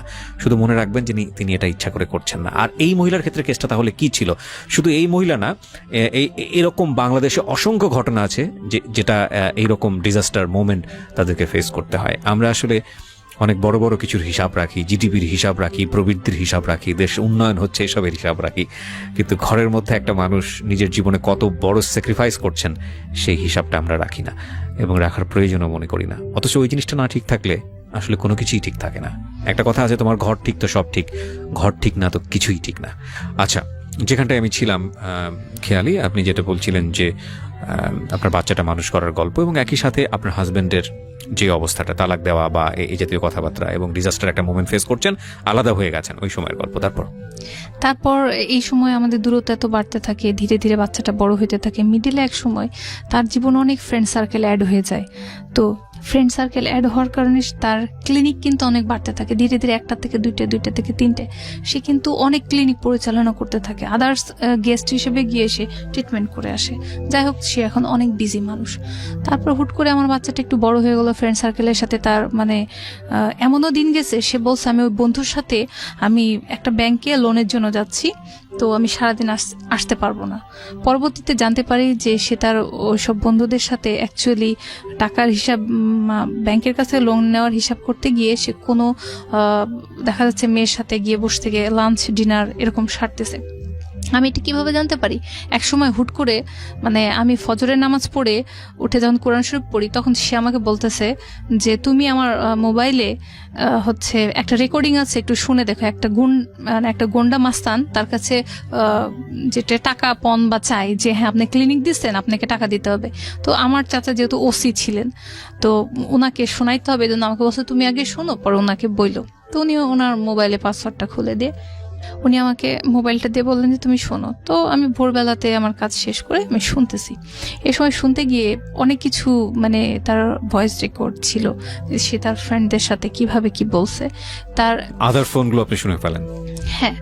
তো এখানে এত দিন ধরে শুনি নাই, তখন শুনছি যে তার এমনও ফ্রেন্ড আছে যারা হচ্ছে বড় বড় ইন্টারন্যাশনাল হোটেলগুলো আছে, সেখানকার ম্যানেজার, মানে অনেক ভালো পোস্ট, অনেক বেশি স্যালারি। তো ওইখানে অনেক মেয়েরা থাকে যাদের সাথে ওই ম্যানেজারদের সাথে সম্পর্ক। ওই ম্যানেজারগুলো 4-5 জন ম্যানেজার মিলে দেখা যাচ্ছে একটা মানে রুম বা কোয়ার্টারের মতো রেখে সেখানে মেয়েটাকে নিয়ে এসে ফিজিক্যাল করতেছে এবং আমার হাজবেন্ড চাচ্ছে যে সেও ইনভলভ হবে মেয়েটাকে টাকা দিয়ে। তো আমি সব শুনে তাদের মানে এটা বলতে চাচ্ছি না, অনেক খারাপ কনভারসেশন দুই ফ্রেন্ডের মধ্যে ছিল যে আমার হাজবেন্ড এগুলো করছে, অলরেডি হয়ে গেছে। এটা শোনার পর ভোর রাতে মানে সকাল হয়ে গেছে, আমাদের বাসায় তখন একটা মানে লোক আসছে যেটা আমাদের পানির ট্যাঙ্কি ঠিক করবে। সে বুঝতে পারছে যে আমি তার মোবাইলে সবকিছু শুনতেছি। সে বলছে ট্যাঙ্কিতে ঠিক করতে একটা লোক আসছে, তুমি যাও। আমি যাবো না। ওনার সাথে গিয়ে কথা বললাম যে হ্যাঁ ভাই আপনি নিচে তালা চাবি নিয়ে যান, ওইখানে ট্যাঙ্কি আছে, সাফ করেন। আমি চলে আসলাম, এসে দেখি সে মোবাইলে অলরেডি সবকিছু ডিলিট করে দিয়েছে। আমি তখন বলতেছি তুমি কেন ডিলিট করলা? কয় কেন দেখবি? আমি কই তুমি এখন অজু করে আসো, কোরআন শরীফে হাত দিয়ে বলবা এই মেয়েটার সাথে তুমি কোনো সম্পর্ক জড়িয়েছো কিনা বা কোনো কিছু করেছো কিনা। সে বলতেছে যে আমি কোনোদিন কসম খাবো না, এটা কসম খাইতে হয় না। আমি কই কোন হাদিসে আছে কসম খাইতে হয় না? আমি বলতেছি তুমি কসমকে সত্যি কথা বলবো। আমার শাশুড়িকে ডেকে নিয়ে আসলাম, আমার শাশুড়ি স্টিল আমার ডাইনিং টেবিলে বসা, তার পা ধরে ঠিক তার পায়ের কাছে বসে থেকে আমি কাঁদতেছি আর বলতেছি আম্মা আপনার ছেলে কিভাবে করলো, আপনি বলেন। আম্মা আমি সহ্য করতে পারতেছি না, আম্মা আপনি কিছু বলেন। আমি আমার শাশুড়ি পা ধরে কাঁদতেছি। এই মুহূর্তে সে তখন আমার শাশুড়ি মানে আমি চাচ্ছিলাম কিছু বকা দিক বা কিছু বলুক, সে একটা কথা বলছে আমার শাশুড়ি আমার কানের মধ্যে এখনো আছে, বলতেছে পাপ কিন্তু তার বাপকেও ছাড়ে না, ও শাস্তি দুনিয়ার বুকেও পাবে আখিরাতেও পাবে, তার আখিরাতও শেষ দুনিয়াও শেষ। এই বলে উনি জাস্ট উঠে নেমে চলে গেলেন, বললেন ছি তোরা এত খারাপ। এই কথাটা বলে উনি উঠে চলে গেলেন। আমার জামাই এরপরে যখন একটু বেলা হইলো, 10টা-11টা বাজলো, আমার বাচ্চাকে স্কুলে থুই আসার পরে ফ্রি টাইমটাতে আমি রুমের মধ্যে সমানে কাঁদতেছি, একদম ফ্লোরের মধ্যে বসে থেকে আমি মেঝের মধ্যে কাঁদতেছি আর বলতেছি এটা কেন করলাম এটার সাথে? কয় আমার কিউরিসিটি ছিল। এই একটা ওয়ার্ড আমার লাইফে আসছে। সে ফার্স্ট কথাটা আমাকে বলছে পরনারীর সাথে আমার কিউরিসিটি ছিল যে আমি রিলেশন ওকে করব। Fine, I got your point. তারপরে এইখানে গন্ডগোলটা হলো, আমাকে বাপের বাড়ি পাঠাই দিল। তারপর সে 1 তালাক দিয়ে দিয়েছে, কাগজ কলমে পাঠাই দিয়েছে রাজশাহীতে। আমি তার বাসাতে চলে আসছি। তারপর হুট করে আমার বাবা ফোন করে বলছে যে আমাদের হাতে একটা কাগজ আছে, এরকম কোর্ট থেকে আসছে, নিব কি? আমি বলছি কিসের কাগজ? বলছে তোর নামে পাঠাইছে। পরে বলছে যে এটা কি আমরা একসেপ্ট করব? আমি বলছি করো। তারপর আমার মা একসেপ্ট করেছে। তখন দেখতেছে যে সে আমাকে 1 তালাক দিয়ে দিয়েছে। আমি তো বাসায় বসে থেকে কান্নাকাটি, আমি নিজেকে ধরে রাখতে পারছি না। আমার দেবরকে বললাম, আমার শাশুড়িকে বললাম, তারা আমার দেবর আমাকে সান্ত্বনা দিয়েছে, বলছে ভাবি এটা কি বলছেন, এটা হতে পারে না। আমি বলছি আমার মা বাবার হাতে কাগজটা স্টিল আছে। বলছে না না এটা না। আমার শাশুড়ি বলছে কিরে তুই কি কোনো কাগজ পাঠিয়েছিস তালাকে? সে বলছে হ্যাঁ। কেন পাঠাইলি, কি করলি? সে কোনো উত্তর দেয় না, সে খামোশ তো খামোশই। এর ঠিক 1 বছর পরে যেটা আমার জীবনে আসলো, ঠিক 1 বছর পরে আমাদের মধ্যে একটা গন্ডগোল হয়। গন্ডগোলটা কেমন? সে ফেসবুক চালায়, তখন ফেসবুক অলরেডি হয়ে গেছে। ফেসবুক চালায়, তখন তার ফেসবুক আমি চালাইতাম, ফেসবুক তার চালাইতাম। সে পছন্দ করতো না, সে বলতো যে তুই একটা ফেসবুক খুলে নে। আমি তখন একটা ফেসবুক আমার বোনকে দিয়ে, আমি এসব খোলা জানি না, খুলে দিয়েছে, আমি ফেসবুক চালাইতাম। হুট করেই কিছুদিন পরে সে এসে বলে হ্যাঁ তোর পাসওয়ার্ডটা দে। তখন আমি পাসওয়ার্ডটা তাকে দিয়েছি। সে দেখেছে আমরা সেই জায়গাতে সিঙ্গেল ছিল। আমি তো বুঝি না সিঙ্গেল ম্যারেড লিখতে হয় কি হয় না, কেউ জিজ্ঞেস করলে কারোর সাথে কথা কিভাবে বলতে হয় কি বলতে হয় না আমি জানি না। তারপরে সে এই গন্ডগোল করে আমার মা বাবাকে ডাকে, হ্যাঁ আপনার মেয়ে খারাপ, আপনার মেয়ে বিবাহিত হয়ে 1 বাচ্চার মা হয়ে কিভাবে ওখানে সিঙ্গেল বলে সবাইকে। তখন বলছে বাবা এটা তো একটা ছোট একটা ম্যাটার, এই নিয়ে তো গন্ডগোল করা যায় না। কয় হ্যাঁ আপনার মেয়ে চরিত্র ভালো না। আমি তখন তবা করলাম ভাই আর ফেসবুক চালাবো না। ঠিক আছে ভালো কথা, ফেসবুক চালাই না, বন্ধ। সে আমাকে সুন্দর করে, মানে সম্পর্ক সুন্দর হওয়ার মাঝেই, আমি রাজশাহীতে আছি, হুট করে একটা তালাক পাঠায় দেয়, আরেকটা তালাক। তখন এটা পরের বছরের ঘটনা, এটা নতুন করে 1 তালাক হয়। আমি তারপর বলছি কেন তুমি আমাকে তালাক পাঠাইলা?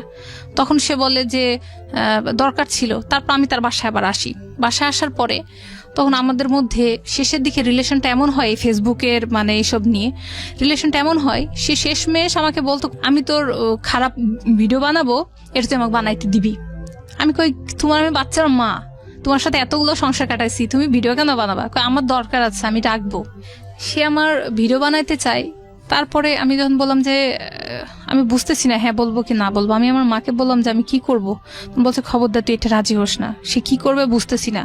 মানে আমার মা তখন বলতেছে যে তার কোনো কথায় সায় দিস না, হয়তো সে একটা বড় রকমের প্ল্যান করতেছে, সায় দিস না। আমি তখন তার কথায় সায় দিই না। সে আমাকে বলছে যে ঠিক আছে তুই যদি আমাকে ভিডিও বানাইতে না দিস তাহলে আমি তোকে প্যাথেডিন দিয়ে আমার ক্লিনিকের পোলাদের দিয়ে ধরিয়ে অন্যরা ভিডিও করবো, অন্যকে দিয়ে তোর ভিডিও উঠাবো। তখন আমি প্যাথেডিন মানে কি তাও বুঝি না। মানে তখন আমি বুঝলাম যে কিছু একটা করতে চাচ্ছে। তখন আমার বাবাকে ডাক দিলাম। সে আমার বাবাকে ডাক দিয়ে নিয়ে আসাইলো। আমার বাবা এক জায়গায় কাজে গেছে ফরিদপুরে, তাকে ডাক দিল যে আসেন। আমার বাবা আসছে, আসার পরে বলতেছে যে আপনার মেয়েকে নিয়ে আপনি চলে যান, আমার বাচ্চাকে আমি দিব না, আমি এখানে রাখবো, আপনার মেয়েকে নিয়ে চলে যান, আপনার মেয়ে আমার কথা শোনে না। তারপর আমার ছেলেকে নিয়ে যে যখন আমার বাবা চলে আসছে তখন আমার জামাই আমাকে বলছে যে এই ব্যাগটা গুছাবি, তুই এখন বের হয়ে চলে যাবে, আমি এই জন্য নামাজ পড়ে এসে দেখি তুই এ বাড়িতে নাই। এটাকে তাড়ানো বলে, কারণ সে নিজে হাতে ব্যাগ গুছাই দিয়েছে, সে নিজে হাতে খেদাই দিয়েছে।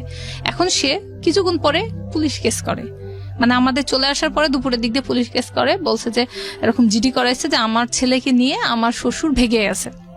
সাথে সাথে আমার বাবাকে ফোন আসে, তখন বলতেছে যে না এটা সম্ভব না, সে নিয়ে আসতে বলছে, সে গ্যাঞ্জাম করছে, আমি নিয়ে চলে আসছি, এটা আমাদের ছেলেকে আমরা চুরি করবো নাকি।